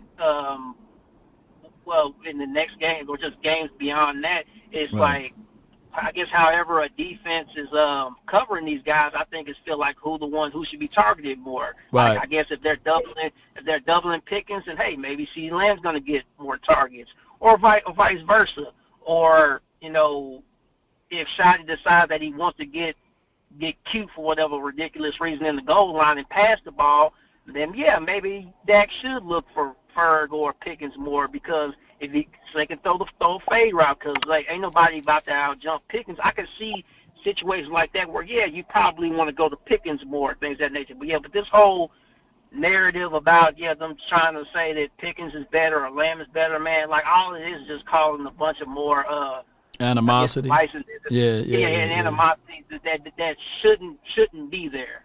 You know, but just like you said, we got a bunch of idiots as far as in this fan base, and man, it just makes things ridiculous. It's ridiculous, because here's another thing before I let you go. That was my whole argument about an hour ago. It's like these players, these young players, they are on social media. They can understand if others were to have like topic matters of like, should the Cowboys trade George Pickens? But that's crazy. Yeah. But can you imagine you working for an organization and then you look down and the beat writers that represent you is talking about trading you? Like, they don't do that. They don't do that elsewhere, right? I would understand if it was the Washington Post or if it was the New York Post or whatever, but this is the Cowboys. Dallas Morning News or the Star Tribune and all of this stuff. So this guy's now looking at it like, damn, technically they don't want me here. Maybe I should test the waters, It's just for what it is. They ain't embracing me, Come on. Yeah, man, that's just crazy, man. And then, of course, Jerry and Steven doing their same old, selling wolf tickets to everybody, trying to say that, it's not as bad as it looks. And just my thing is, man, if I was the GM of this team, man, we would never have picks, because if I saw a need, like, bro, I'm calling everybody and I'm making it happen. Like, right. I don't know, for some reason, I just don't believe that Jerry and Steven are really picking up the phone and reaching out to anybody, because I feel like everybody's got a price. People are saying that, oh, they supposedly reached out to the Raiders for Max Crosby, but they said no. I don't believe that. I'm sorry, I just don't. I feel like if Jerry truly wanted Max Crosby, or anybody for that matter, then he'll give up what he needs to make it. Like, because I'm the same way everybody else is, man. The hell with them picks. I don't care about them picks, because you made a post about it, I believe it was yesterday. Dallas, they've been slacking on these draft picks, especially like on those second round picks. I can't remember the last good second round pick Dallas has had. So I mean, it's a bunch of mess, man. So, but as always, man, I appreciate you giving me a chance to speak. Law, you take it easy, my brother. No doubt, man. You as well. Good calling. Yeah. Yes, sir. Yeah, good. Thanks for calling. I called that man. Good calling. Thanks for calling. I meant to say, good calling. What crazy. That's what I'm getting at, and like I said, no offense to Calvin Watkins, because he wasn't the originator of that particular deal. Somebody else was, and sometimes people can miss the meat worrying about the potatoes. And what I'm saying is I had reshared. I kind of like cropped it and made it like a Cowboys post. I made it a Cowboy post, and it was a viral clip of Coach Prime talking. And I'm not saying that Coach Prime is better. It's better than Schottenheimer or Matt Eberflus. But this is what I envision the Cowboys to do as it relates to what we want everywhere. Like, I don't think, if you're a true Cowboy fan, don't look at the messenger. Just listen to the message. And if you are a true Cowboy fan, every single word that this brother uttered was the absolute truth of what we need to do. Win, lose, or draw. Let's listen to Coach Prime. To start it over so we can all hear the beginning. If I see one of y'all that I think is shutting it down, I'm pulling you out myself, and I'm sending you straight to the locker room. I promise you that. If you're not running after every ball, to every tackle, and we're not finishing the block and protecting, I promise you, I'm sending you in. We better than this, man. We had 2 weeks to prepare, and this is what we do. Y'all know all the right stuff to say. You know all the songs, you know everything that's appropriate. But when is it going to transfer? Offensive line, you're getting your butts kicked. Yeah. Defense, you're getting your butts waxed. Coaches, we get out coached. Oh my goodness! It's nobody better than you in front of you. But as a team, they are. And as a team, we ain't. And I better not see any quitting. He ain't lying. So he ain't lying. That's Prime, Coach Prime. And so many people were like, hey, but, Colorado ain't winning. Colorado wasn't winning before he got there. So, yes, indeed. I think that he fooled around and won more games than they ever won in the last, 10 years or something like that, some crazy record. And this is not to shine up Prime, but every word is what we need to have echoed here in Dallas. We need players playing through the echoes of the whistle. And I'm not saying that the coaching staff is not saying it, but the results, I guarantee you that they don't have nobody talking in that nature to these people. Because we are seeing, it's okay. It's okay to see game 1, maybe game 2. But what week, or is this week 9, ladies and gentlemen? And we're seeing the same issues from week 1 to 1 to 8, because they making changes in week 9. The whole point of coaching is to elevate you. If a coach can't take you, like a player talent can only take them so far. But even Joe Montana needed a coach, right? Tom Brady needed a coach. These guys didn't make themselves. Coaches elevate your skill set. MJ needed a coach, right? Y'all get what I'm saying, right? Some people lost, right? Like, you need somebody to elevate you. Now, I get it. You know, Prime ain't winning in Colorado, but if you pick Prime up and put them in Alabama and they open up the transfer portals and they do all of that stuff for Roll Tide, I think he'd probably have a better record, right? Even Prime on LSU or something. Colorado is just not a winning program, unfortunately. I got Big Amish, man, from the 202. You're live on the Nation. Talk to him. Do you hear me? Oh, yeah, I can hear you. Mm-hmm. Listen carefully. How about them Cowboys? Yo! Hey, let's not. It's still a long season, and in life, there's ebbs and flows. There's ups and downs. Mm-hmm. So, and I had the Cowboys. I told you I had them at 10-7 before the season. We talk about it during the season. Mm-hmm. I had the first half 3-5. So, from where I'm coming from, we still have to find our identity. And clearly the defense has its problems. But Right. okay, but I still, I had us going 7-2 in the back half. That's how I had it. So I'm not worried. And even if we lose, and we're not going to lose every single game, but even if we do, I still love my Cowboys. Want the best for them. And whatever it takes for that to switch over, if it takes more games to lose, to flip that switch, to get our team back in order, then so be it. I'm not going to sweat this. It's going to be the same old thing. Love my Cowboys. We're going to roll with them. But to your point, I think about, talk about elevating. Flus is not elevating our players. That's clear. Right. Actually, I think they're frustrated. You can't have every player just suck. That just doesn't happen. So, and he's not only elevating, he's not inspiring them. And they look lost. We have a lost defense by design. And that's what hurts me, because some of these players we know are good, if not better than good. But let's just say we know they're good and they're better than 32nd ranking. So I'm not going to beat on them. Right. But I just hope whatever it takes, whether it's a trade, we need some fire to be lit and a change to be made. Now, is Flus going to make that change? I don't know. But whatever it is, I want them to figure it out. Well, I don't want us to keep blaming every player on defense. That's not right, because it's a team game. It's a team game. And it's gonna hurt the team. So, that's what I wanted to just bring that up. That's how I look at it. Right. And we could go 7-2 in the next games, in the rest of the season. That's what I'm hoping for. Is it going to work out that way? I don't know, but that's what I'm going to hope for. No doubt, man. Appreciate you so much, Big Amish. Let us hear it one more time, man.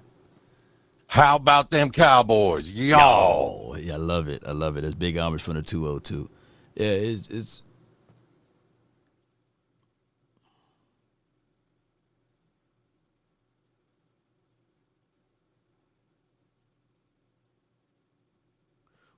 what's the Philadelphia Eagles record?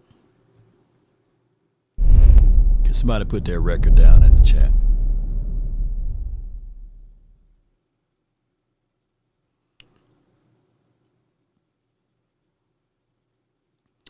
And what's the Cowboys record? Can somebody put that record in the chat?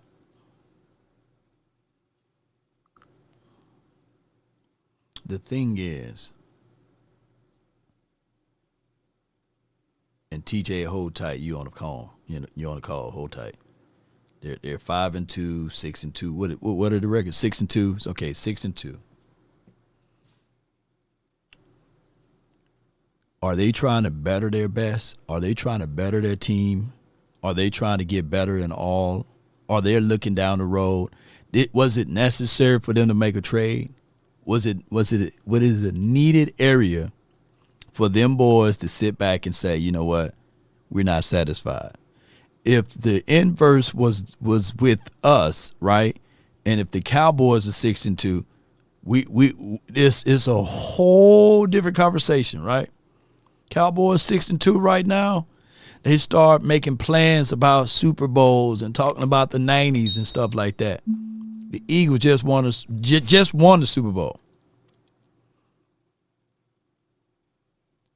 And they're not talking about the I can't say the 90s, but they're not talking about the 2024s, right? They're trying to win another one, right? I've read somewhere where Hurts don't even wear his ring. He just throws it away and say, hey, I got to get another one, right? That's the mindset that they have, or collectively. And I'm not saying that Hurts is better than Dak. I'm not saying that. But what I'm getting at is that this is what we do.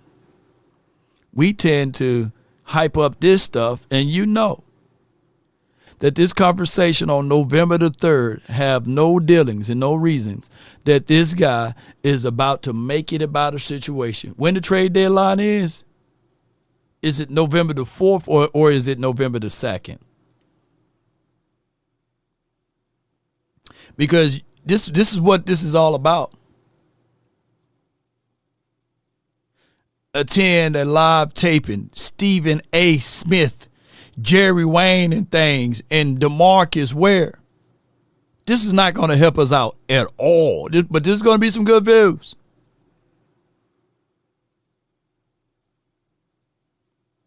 It's going to be some great views, great communication, great turnout. Because I promise you, there's going to be a lot of Cowboy fans there.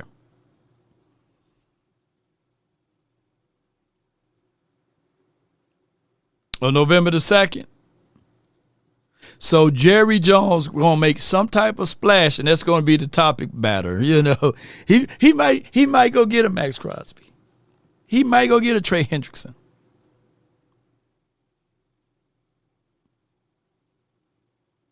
He going to get somebody. Wait. Is it November the 4th? If it's November, somebody please give me the trade deadline date so I can be accurate with how this thing going to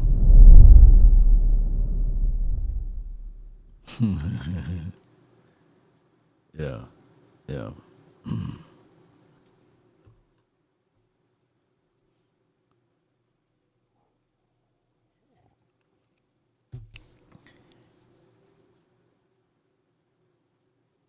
Oh, so it's November the 4th.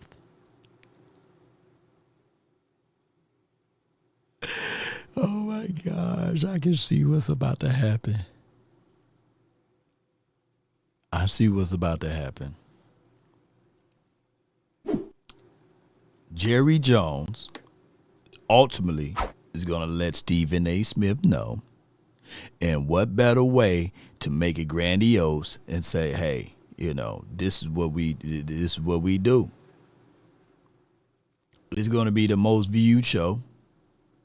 If it's November the 4th and they're meeting on November the 3rd, he's going to leak it to Stephen A. Smith. He's going to be like, hey, I got this guy. Yeah. That's exactly TikTok wars. That's what I'm cooking up. That he at least is going to say those things. And it's going to be more of this, and then there will be people saying, nah, Law, you sweating, man. No, you just paranoid. You know, nothing going to happen. But I'm telling you, they're going to throw us into a boiling pot, and then they're going to eat us alive. They're going to throw us in this boiling hot water alive, you know, and they're going to eat us, you know. That's why they feeding us 3 to 4 times a day. Yeah.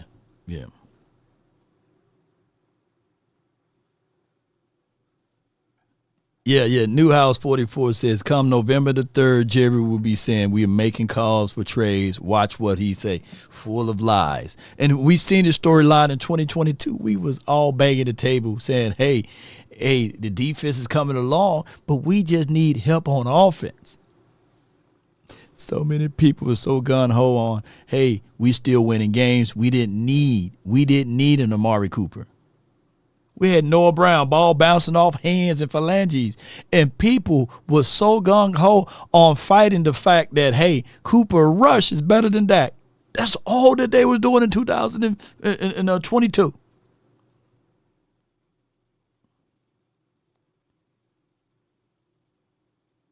We let politics get into the way.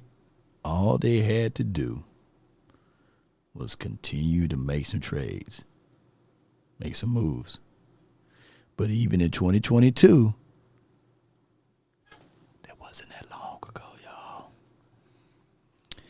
was saying, we can't make no moves right now because we down the line got to pay Parsons. We trying to save up money to pay Parsons. We don't have enough money to make any grandiose trade. We just talk. And then people in 2022 was saying that CeeDee Lamb still not a real number one wide receiver. Who remember that? That wasn't that long ago, y'all.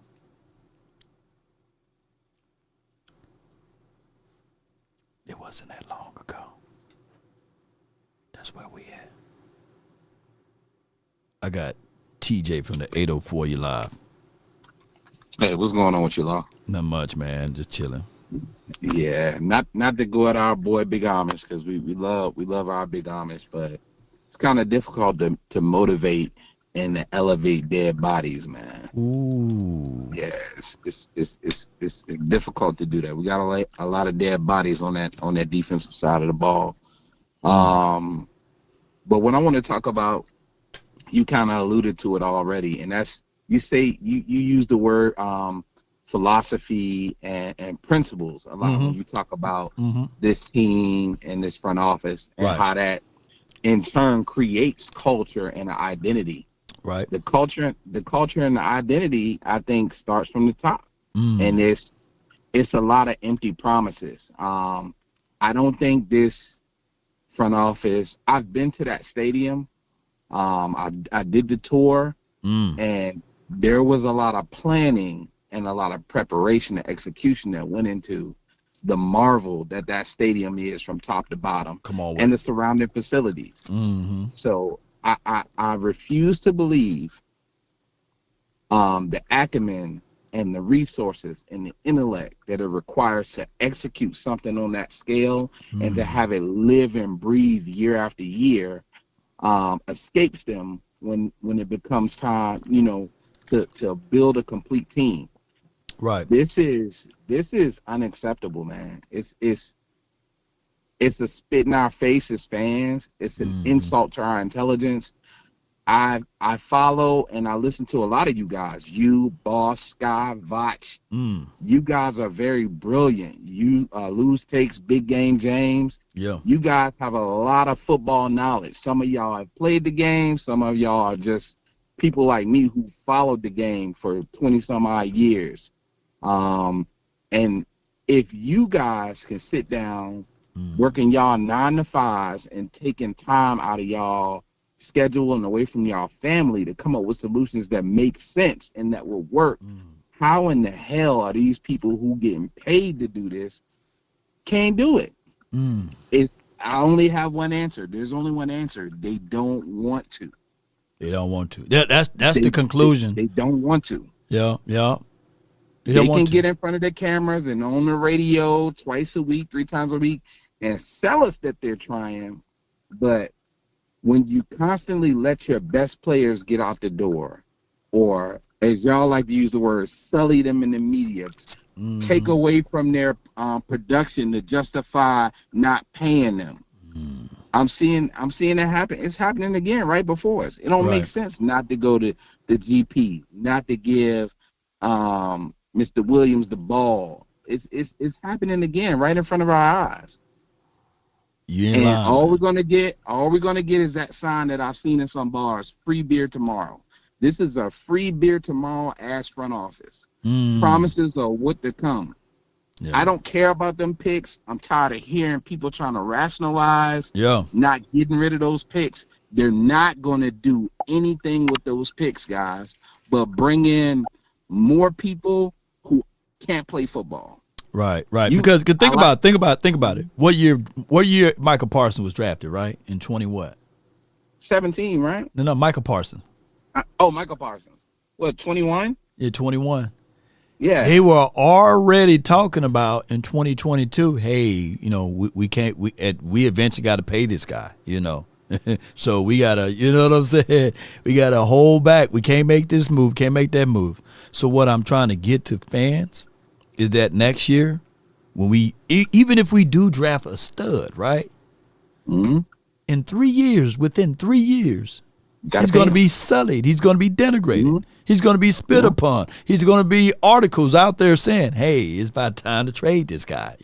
Oh, we can't pay this guy.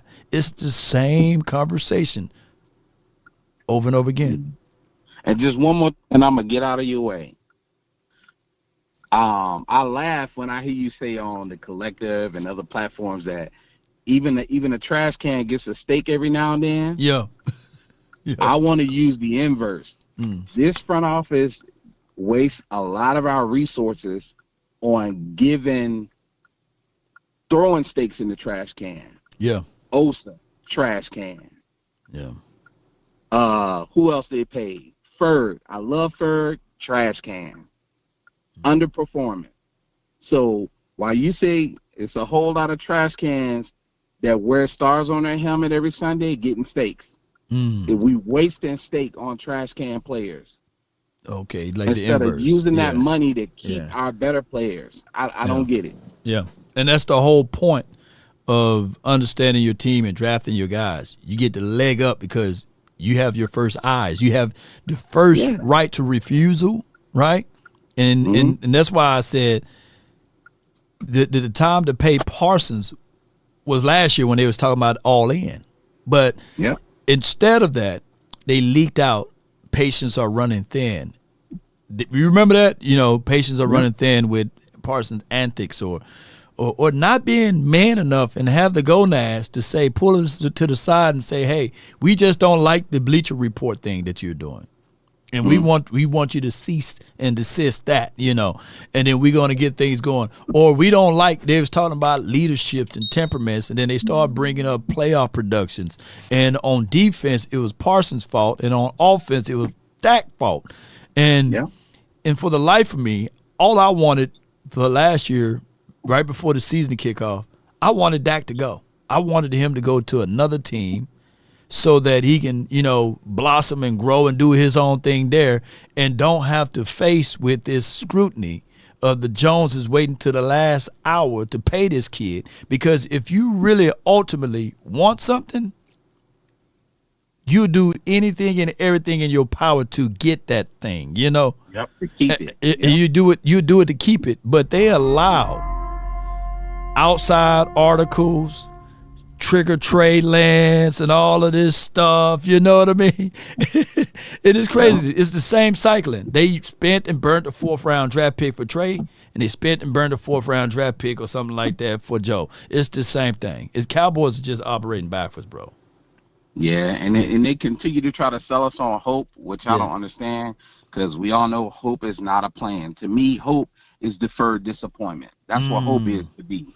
1,000,000% right, man. Appreciate you for calling in, fam. Appreciate you, Law. Yes, have a good one. You as well. Yeah. And that's the only reason why I wanted Dak Prescott to go, right? Because of those things. And I got some drawbacks. I got some heated words from that. But then that one little day right before 5 minutes before kickoff, they signed the kid. Don't you know how much pressure that is? You can't really enjoy it. Now, granted, he probably enjoying the money. But, man, somebody betting against you is a horrid feeling, man. Don't y'all know how blessed Aiden Hutchinson is? What's Aiden's name? The Lions guy that got paid? Coming off of a broken leg. Not multitudes of articles of saying, hey, man, this guy, will he ever be the same? Hey, man, this guy, we can utilize this money to go elsewhere.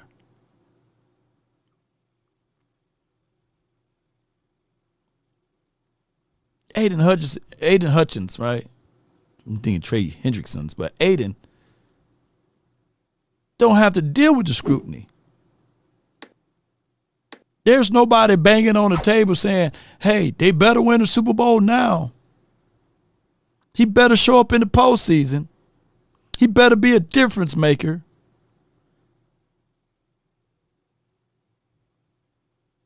Hutchinson, appreciate you, man. But let Aiden Hutchinson play for the Cowboys, and it was time to pay him. It would have been thousands upon thousands of articles ridiculing, ripping him. It's been 30 years, 30 seasons.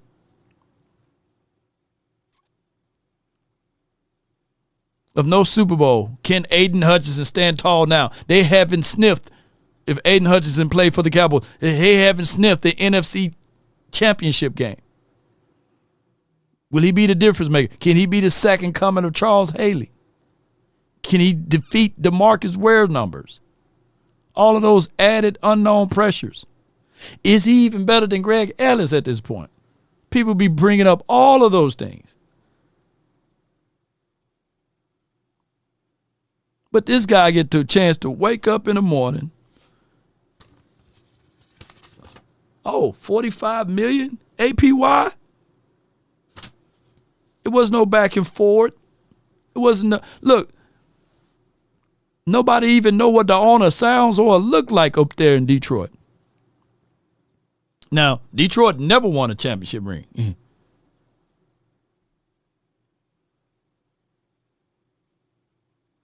Yeah.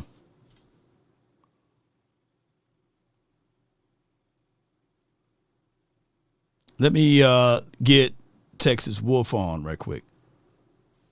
Oh, hey, Law, how you doing tonight? Doing great. Well, it's nighttime where I'm at. Yeah, well, I'm not doing too good, man. I was just listening in on, a lot of what some of the other people were talking about, and one of them mentioned about the whole culture at the front office.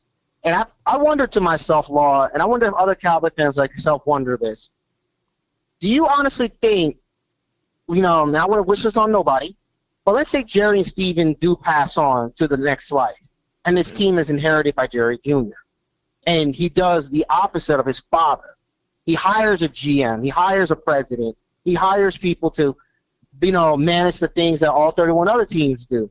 Do you think this Cowboys team will be a lot different than they are now? And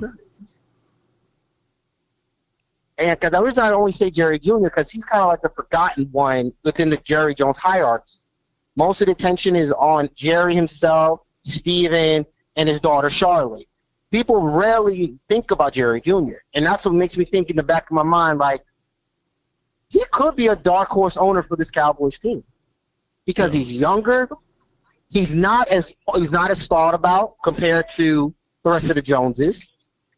And to me, he could, depending on how he thinks, maybe he takes a different approach than the Cowboys. Maybe he goes out and gets like a general manager, like, for instance, a guy like Mike Bergonzi, the father of the linebacking coach Dave Bergonzi. He's been a GM for 16 years with the Kansas City Chiefs, and he's been successful there. He can go out and get a president like the vice president for the Eagles, Jed Hardy, who's also been very successful over there as well. And then there's a guy from the Lions that a friend of mine looked at, like, he could be maybe like a Will McClay replacement, or take on certain duties from Will McClay in regards to like roster management. Because at the end of the day, Jerry is still the root cause of why, Law, you ain't seen these Cowboys win a Super Bowl since '95. Yeah. And everybody always teases Cowboy fans saying that y'all will never be good until Jerry Jones is out of the picture. Right. And I challenged a lot of them haters on it. It's like, so what you're telling me is, if Jerry Jones is no longer alive, the Cowboys go back to who they were in the 90s, how does that bode well for the rest of you guys? The Cowboys already have 5 rings. Let the Cowboys find a way to win a 6, or even worse, a 7. That would make them the only team in the NFL with the most Super Bowls, which is more than the Buffalo Bills, the Bengals, the Lions could say. Yeah, it's just every time they always have these conversations, Law, when the Cowboys lose games, like what happened in Denver. It's like people always speculate, right? What could be different with this Cowboys team if we were under new ownership, or a Jones family member that thinks differently? Because everybody always throws out the idea of, what about Jerry Jones' daughter Charlotte? she could be a good replacement for instead of Jerry because she will hire those GMs and all those people like that because he says, look at the Ford family, look at the Titans. Those are teams run by women and they have GMs. Yeah, I was like, the thing is with that is that the thing is with that is that when we start to talk about like the what ifs and everything, I get it. Talent is not we got talent here. Don't get me wrong. We do have talent here. Yes, but we have some underlying things that get in the way of talking too much and not being able to forecast. Like injuries are a part of the game, right? Absolutely. And sometimes when you can get somebody to be hurt, you got to be aggressively on the phone and try to bring in somebody else instead of relying on somebody who was like the practice squad of another team. You get what I'm saying? Like Bridges practice squad material. The Elijah Clark right now, practice Law, squad he's not guy. Better. Yeah. He's not better than sorry to cut you off by the way, Law. I'll say No, right you about good. Bridges, and I don't care if I'm saying this, but Andrew Booth probably could play better than Taekwon Bridges. Noah Igbenogany could have played better than him. Hell, I'll take Josh Butler. Those men have proven themselves to be much more reliable backup options than Bridges. Yeah. Yeah. But yeah, guys like Bridges, practice squad. You mentioned who was another one that's a practice squad guy? Yeah.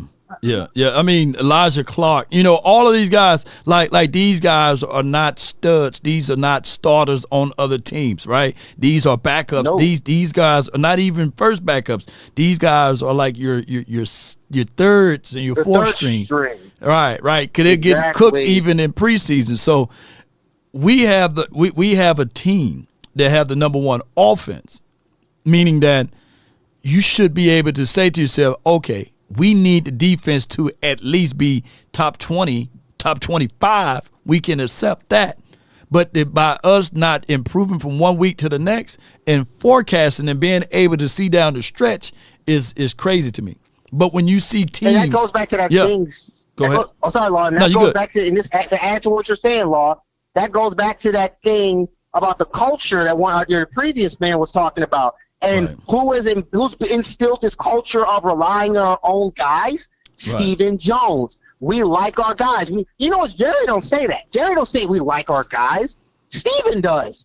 And I'll be honest, I'm to the point where I'm like, Stephen, you are saying that because you don't want to go out of the way and go get somebody else that might be better. You don't want to admit that, hey, maybe we screwed up bringing in this guy. Maybe this guy was not as good as we thought, because you believe in our guy. You believe in the Will McClay special so much. Yeah. We need to go away from that. We need to stop bringing in the guys like the Bridges of the world, the Elijah Clark. Who cares how good of a stud he was at Syracuse? That was Syracuse. This is the NFL, man. Now, granted, it's the NFL, Law. You and I have been pleasantly shocked before as Cowboy fans with some practice squad guys. Case in point, like T.J. Bass, for instance. Undrafted free agent, played very good for us. We had some other undrafted free agent guys in the past that have shown promise. But the Cowboys, I think what it is, they get so excited when they see these undrafted guys play amazing in their first year or first 2 years that they just want to keep riding that, thinking they're going to strike gold every time. You're not going to strike gold, Jerry. Go for the tried and true. Go out and get guys that could play. Go out and get y'all guys some men who can actually play. Get on the phone and start calling the Dolphins for guys like Jalen Phillips. Start calling the Jets for Tremaine Johnston. Go call the Raiders for Tyree, which I'll be honest, Law, I'm surprised your guys from the NFC East that I'm starting to watch now. I'm surprised y'all didn't bring up Max Crosby's teammate on the opposite side, Tyree. Is his last name Jackson? Yeah. The Texas Tech defensive end the Raiders drafted? Yeah. Yeah, why not try and go get a guy like him? Like him he's instead. really becoming an afterthought. Yeah, he is. He's becoming an afterthought in the Raiders, and he probably can get easy. Yeah. He trained with my guy B Tuck. So yeah, but in closing, in closing, what else you got in closing? Oh, that's in closing. It's like you made a very clear statement. And thank you for that. The Cowboys have the talent. The problem is most of our talent is on the offense. We need to fix the talent on defense, and we need to fix the coaching on defense. We got to go get ourselves a better D coordinator. Eberflus is not the guy. And when I look at a photo of Eberflus, he knows the writing's on the wall. He knows that he's probably gone after this season. Yeah. And at this point, no other team is going to hire you except to be the linebacker coach. Right. At this point, man, y'all need to go out and we need to go get a new D coordinator. And I keep telling Cowboy Nation all the time, whether it's on your channel, Sky's, even Scooter Magruder's channel on Clickbait Sports. I said the Cowboys need to go get Steve Wilks.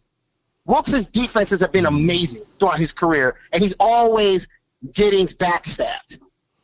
Yeah. Get a guy like him. Everybody can say, but the Jets won't let him go. I'm like, BS. It's the Jets.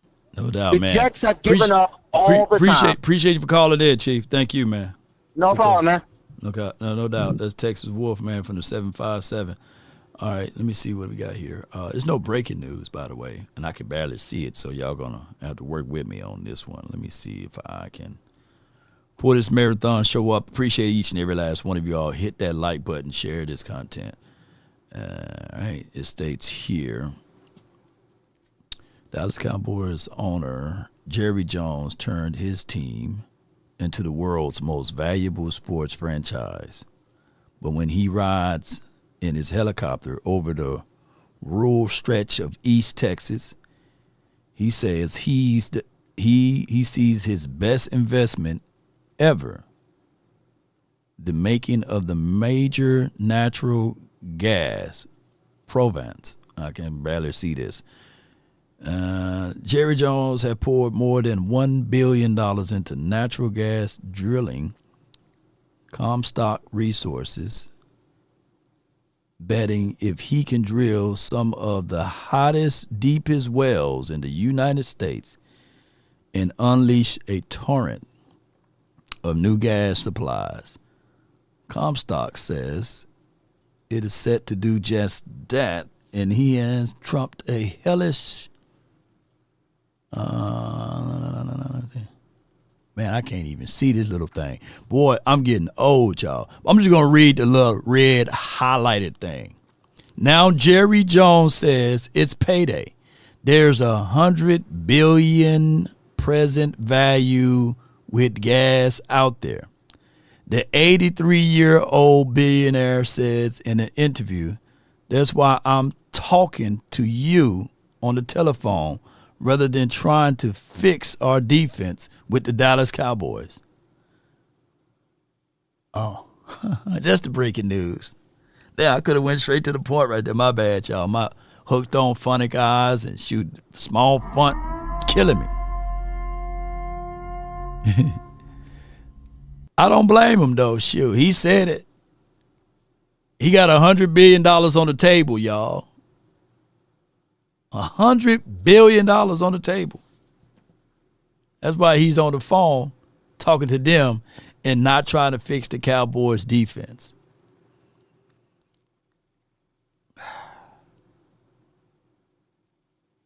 People do what they want to do, man. People do what they want to do. Cowboys just joyriding. Yeah.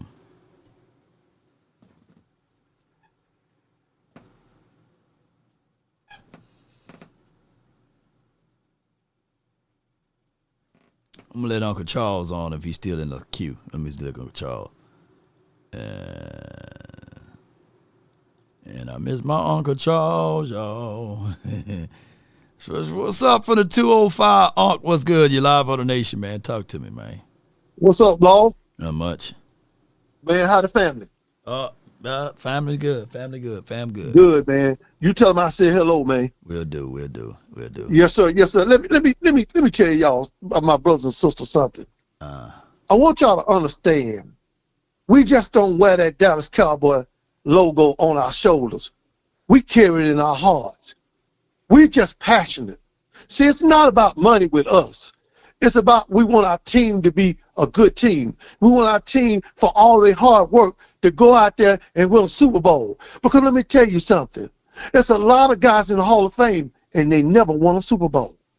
It's nothing like being called a champion. Let me say this. Shotty was hired by Jerry Jones. Hired by Jerry Jones. No problem. Keep it in the family. But what did Jerry do?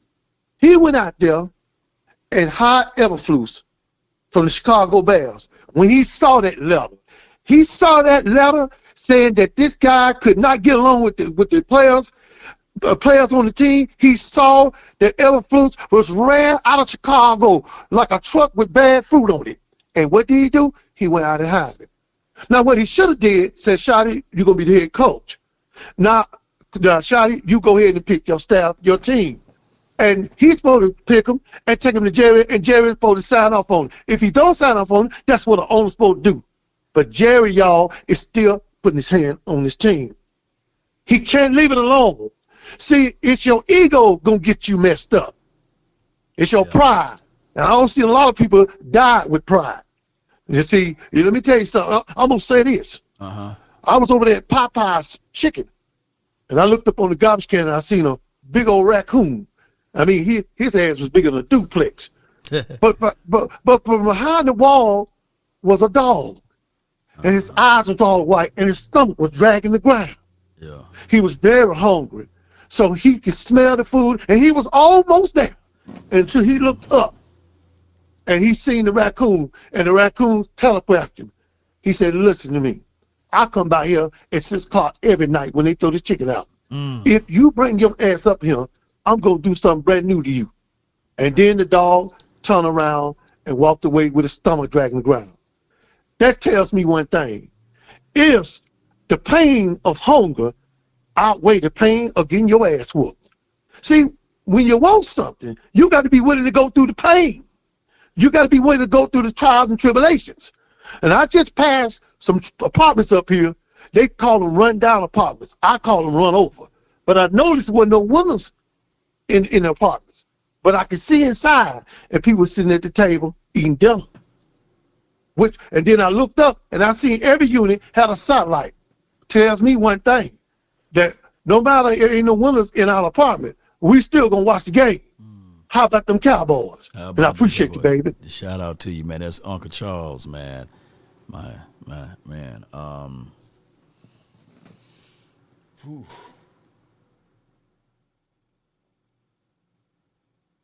All right, I'm gonna let my guy 100 grand in, and we evacuate from the phones. 100 grand with the plan, man. You're live on the nation, man. Talk to me. Man, listen, man. It's just we gotta keep our foot on their neck, man.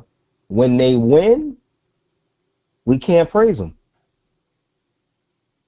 Law, it just comes down to that law. When they win, we can't praise them. We got to continue to bury them, Law. That's not enough. Yeah, y'all got that win. It ain't good enough. We can't go out there. Dak Prescott had a great game. All the defense made some plays, and they did their thing. Law, I know you got to do that thing for content, but you got to say, listen, I'm not impressed. Yeah, y'all got to do this again. You got to continue. We got to continue to keep our foot on their neck so that they know that we are not satisfied with the dub. They come out here and beat Arizona. I'm telling you this right now. They're going to beat Arizona. Where they play? They play in Arizona. They play in Dallas, right? There's going to be over 100,000 people at that game, bro, on a Monday night.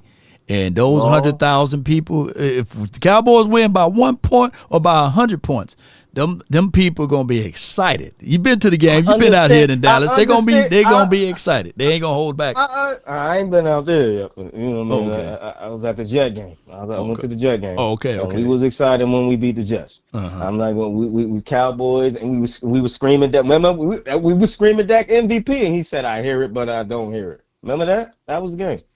We were screaming Dak MVP at that Jet game. But listen. We can't. The fans are gonna do what the fans are gonna do at the stadium.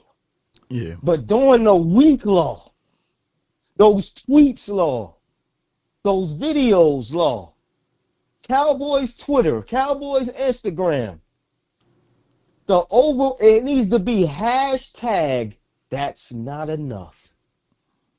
We want to do hashtags, tell balls, tell everybody. Hashtag that's not enough. We need to see more.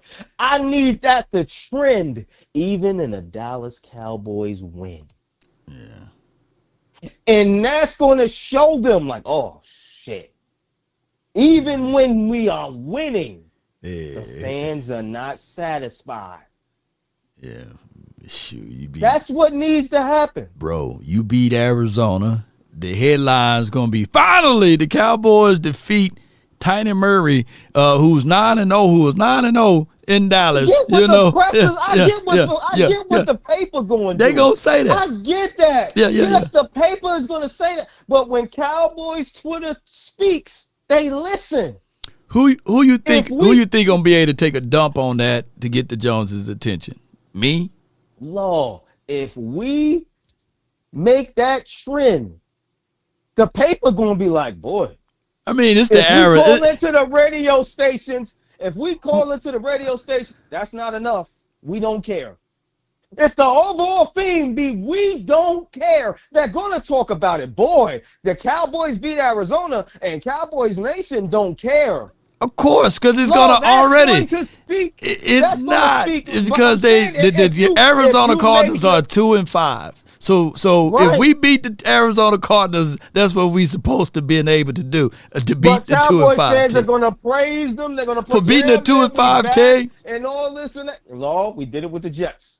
I know we beat the New York. We beat New York. We beat the Jets, and we beat the Washington, and if lo and behold, if we beat the 2-5 Cardinals, I think that that's naturally that we should be saying that's not enough. You know what I'm saying? These two games supposed to be, I hate to say layups, but they supposed to be layups. This is supposed to be our cruise control. We play the Eagles. No, play the Raiders. You play the Raiders next. Play the Raiders next. It's supposed to be. These two games, that's not enough. Right. That's what we need to come and say. That need to be the overall theme. That is not enough. We can't go out here and praise these guys. We can't do it. And law. The next game is they play the Eagles. Let's say we win these next two games. And let's say we beat the Eagles. We still need to say that's not enough. If it's not the postseason, we don't care. That needs to be the message. I mean, that's been the tone for Dak Prescott anyway. That's what I'm talking about the team. I'm talking about for Jerry and them. Lord, if that's the overall message, we don't care until the playoffs come. Lord, that's how it is. That's how it is in Yankee land. We don't care about the regular season. We can care less about that. If we ain't winning in the playoffs, we don't care. Forget the playoffs. We ain't winning. We don't go to the World Series. The season is a failure. Well, that's how we rock over here. It's a failure because we got a standard. 27 chips. We got a standard. We don't care. If we don't win it, the season's a failure. We need to take that mindset as Cowboys Nation. I'm talking about that's what we need to do even when they win. That's the only way change is going to come. Once we start to praise them, other content creators, oh, this guy did great. Oh, the team did great. Oh, the defense is turning around. What you explaining, 100 grand, what you explaining is things that we already witnessed. We witnessed 12-5, 12-5, 12-5. And the postseason was the only thing that we were saying. That was a third of everybody's argument. Even in 2023, show me in the postseason, Dak. We had won 17 home games in a row, right? But everybody, mama, uncle, cousin was saying, that's good and everything, but can you win in the postseason? That's always been the standard. There's always been people griping about us winning in the regular season. It's just that now we are even losing games that we're supposed to win in the regular season, which is causing us to be even more of a dire strait because that's where we at right now. I get this, but we haven't continued to keep our foot on their neck. All season came. Oh, this guy's good. Oh, this guy's going to turn it around. Oh, Pickens is here. Oh, man, we got the number one offense in the league. We should win these games. If we want to turn this season around, it need to be we don't care. I'm telling you, in order to turn it, these players hear what we say. These players hear that the defense is trash. Right. They hit when we said Matt Eberflus need to go. The radio station. Oh, the fans saying Matt need to go. Jerry, what do you think about the fans saying he need to go? So they listen to us. So if we give the signal, Jerry, we don't care. Jerry, we not praising nothing. Jerry don't care. Listen, I know Jerry don't. We know Jerry don't care. He cared to a point of his pride being hurt. He finna close $100 billion deal with gas. I understand that. Yeah. I understand that. But what I heard you say, I don't know if it was yesterday or the day before. You said they care about the image that's put out on this football team. They do. If the image is not how they want it to be, they will make adjustments and make changes. So if we put the image out that we don't care and this team still sucks, that will pull at their heartstrings. 9 times out of 10. Yeah, but at the end of the day, beating the 2-5 Arizona Cardinals don't move a needle whether or not we beat them by 100 points or we beat them by 1. It don't move a needle. But we need to make it known. And when we beat the Raiders, that need to make it known. But when we also beat our rival, the Eagles, we can't beat our chest. We gotta say great. We beat the Eagles, but guess what? We don't care. But we don't care that we beat the Eagles. We don't care. Don't you know? Once if the Cowboys do beat the Arizona Cardinals, Jerry Jones is gonna then hype it up on 105.3 the fan. That's his job. That's what he's gonna do. But we need to show him that, bro, your tactics that you use ain't working no more. We don't care. It don't matter. We don't care. He gonna fall on deaf ears. You saying we is you. You don't care. There are more casual fans. Gee, you are speaking from the diehard spot. And there's only 5 or 6% diehard fans. And the other 94 to 95% is going to be running around here saying, we go to the Super Bowl out for beating the damn Arizona Cardinals. And then if you win 2 in a row, shoot, Arizona and the Raiders, oh my God. And then don't let the Eagles lose. Don't let the Eagles lose. We'll be back. Everybody be back sipping Kool-Aid, Mai Tais, and a whole bunch of other stuff. And then Jerry himself gonna be like, you know what? I don't need to trade for nobody anyway. Look what we did. We know he's not we know the game plan. He ain't trading anyway. Why y'all keep listening to every word? Maybe he will, maybe he won't. He's not He need those picks so he can go in the next. We had the number 1 offense in the league last year. We're going to use those picks to work on the defense. Come on, Cowboy Nation, we going to be better. That's it. Come on, man. We know the game plan. Why you keep in closing. We can't fall for the trick. We got to let them know we don't care. Okay. That's all I'm saying. We don't care. Okay, most certainly, man. I'll put that into the committee pool and be like, hey, 100 grand says after every game, we don't care. We don't care. We don't care. Appreciate you for calling in, man. That's 100 grand man. For the 201, man. We don't care, Oh my gosh, man. Can you imagine us hyping up the fact that we beat the 2-5 Arizona Cardinals? And I get what he said. I get both sides of it. But Jerry Jones is a billionaire, not by mistake, and marketing is his number 1 calling card. So what he's going to do is that the reason why he paid these guys on 105.3 The Fan to push out the narratives and the messages there, and it's going to be total pandemonium of people saying, you know what? Maybe Jerry was right. We don't need X, Y, and Z. See what they did to the Arizona Cardinals? That if 105.3 The Fan, if they get on there and they say, Jerry, overall, we don't care about beating the 2-5 Arizona Cardinals. I will find $100,000 and I will send him $100. If they can get out there and tell Jerry to his face, hey man, we don't care about beating the Arizona Cardinals, Jerry Jones. We care about winning Super Bowls and making deep runs. Playoff team, this is what we're supposed to do. We're supposed to beat the Cardinals. We're supposed to beat the Washington. To a degree, we're supposed to beat a second-year quarterback out of Bo Nix, out of Denver Broncos. We're supposed to beat that team that can barely move the ball, offensively speaking, by the way. We're supposed to beat the Carolina Panthers. Because here's the thing. It's like a conundrum with us. If we had the Philadelphia Eagles records right now, if we were 6-2, people would be saying, hey, we don't care about the regular season. We 6-2. Man, we've seen this before. Can Dak Prescott win us in the postseason? That would have been the calling card. Can he win us and make a deep run in the postseason? It's been 30 years, 30 seasons. We don't care about the regular season. That would have been the talking point, right? Even if we were 6-2. But now that we are 3-4-1, people, it is for what it is. I get what he's saying. I get what my guy's saying. All right, let's do this because the conference has been locked. Yeah, we're gonna lock it down, man. $100,000 and recruit some more people to call in. I got from the 210 from San Antonio. You in? Hey, how you doing, Law? Yeah, doing great.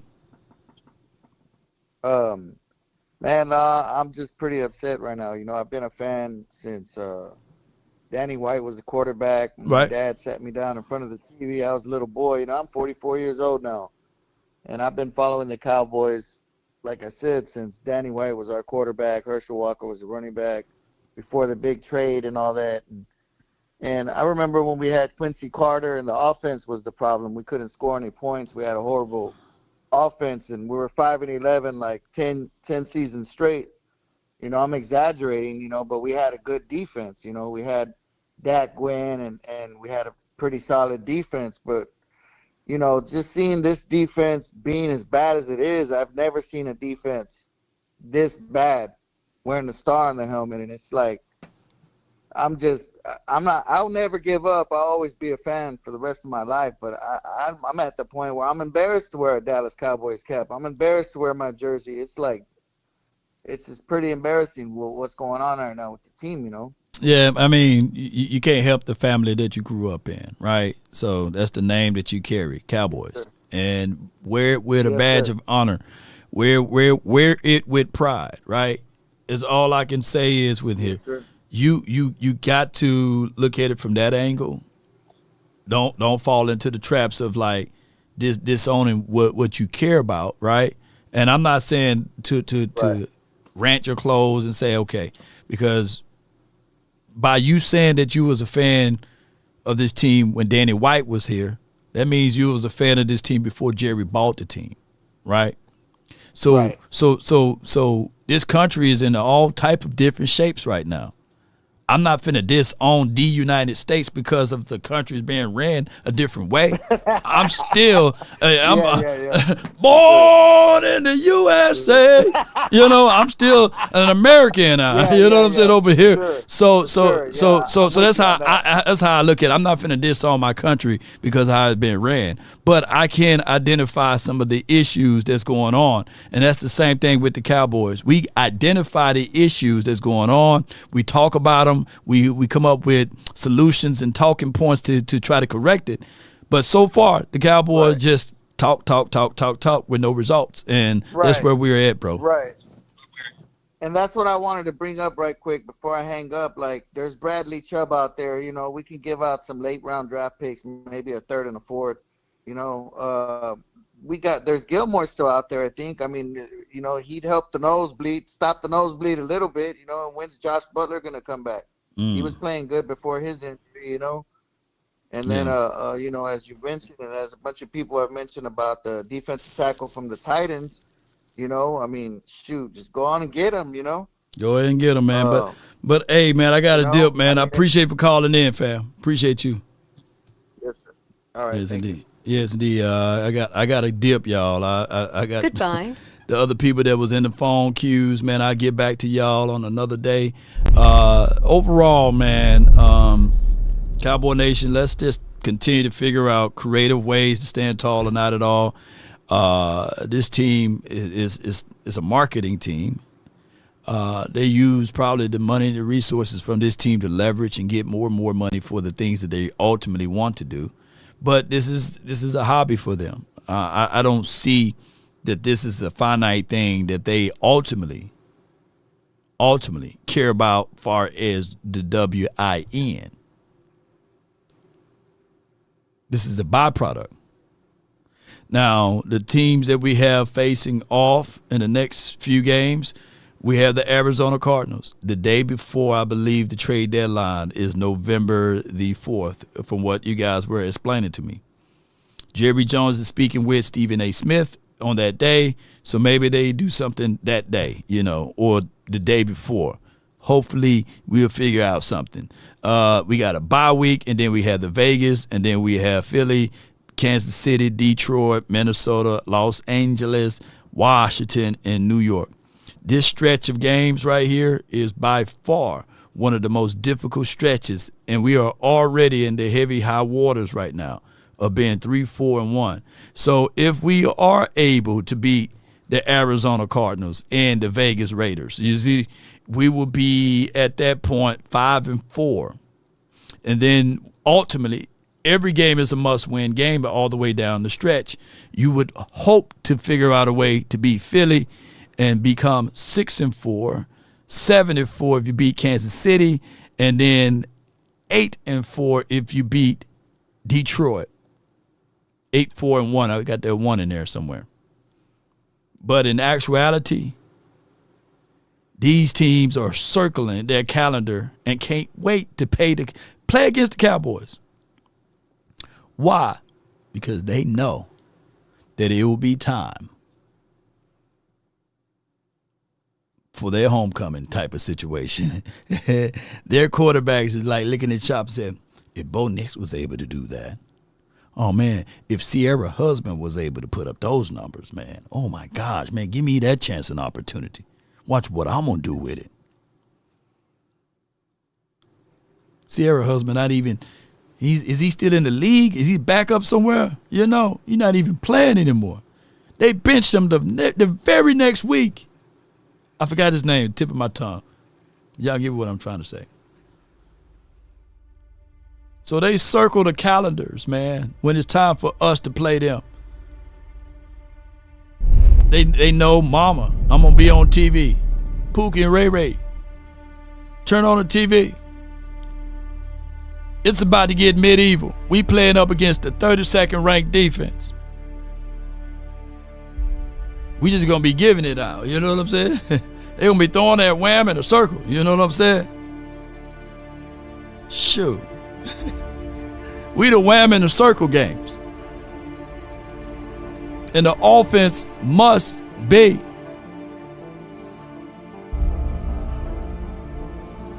efficient.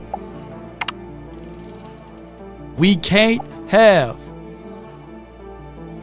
any setbacks. The moment we slip, the defense will fall.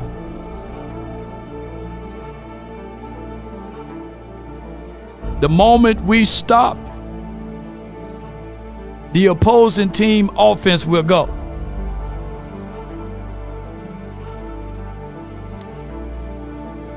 So the reality of it, ladies and gentlemen, Russell Wilson, thank you so much. Yes, sir, he's still in New York. I thought they got rid of him. Wow. So at the end of the day, ladies and gentlemen, I get what 100 grand is saying. We don't care. In actuality, we never care about the regular season.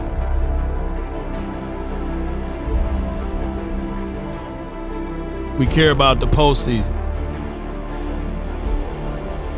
But in his words,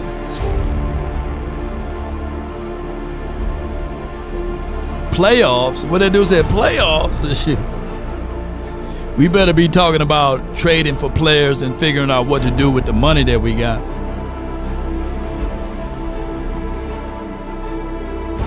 Yeah.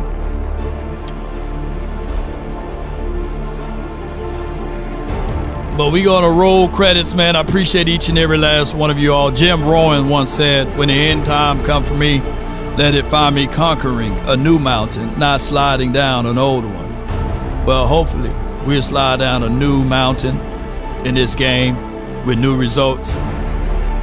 Appreciate you, Nigel. Appreciate you, Pocket. Appreciate you, Newhouse. Thank you, Antron. We're going to get on up out of here, man.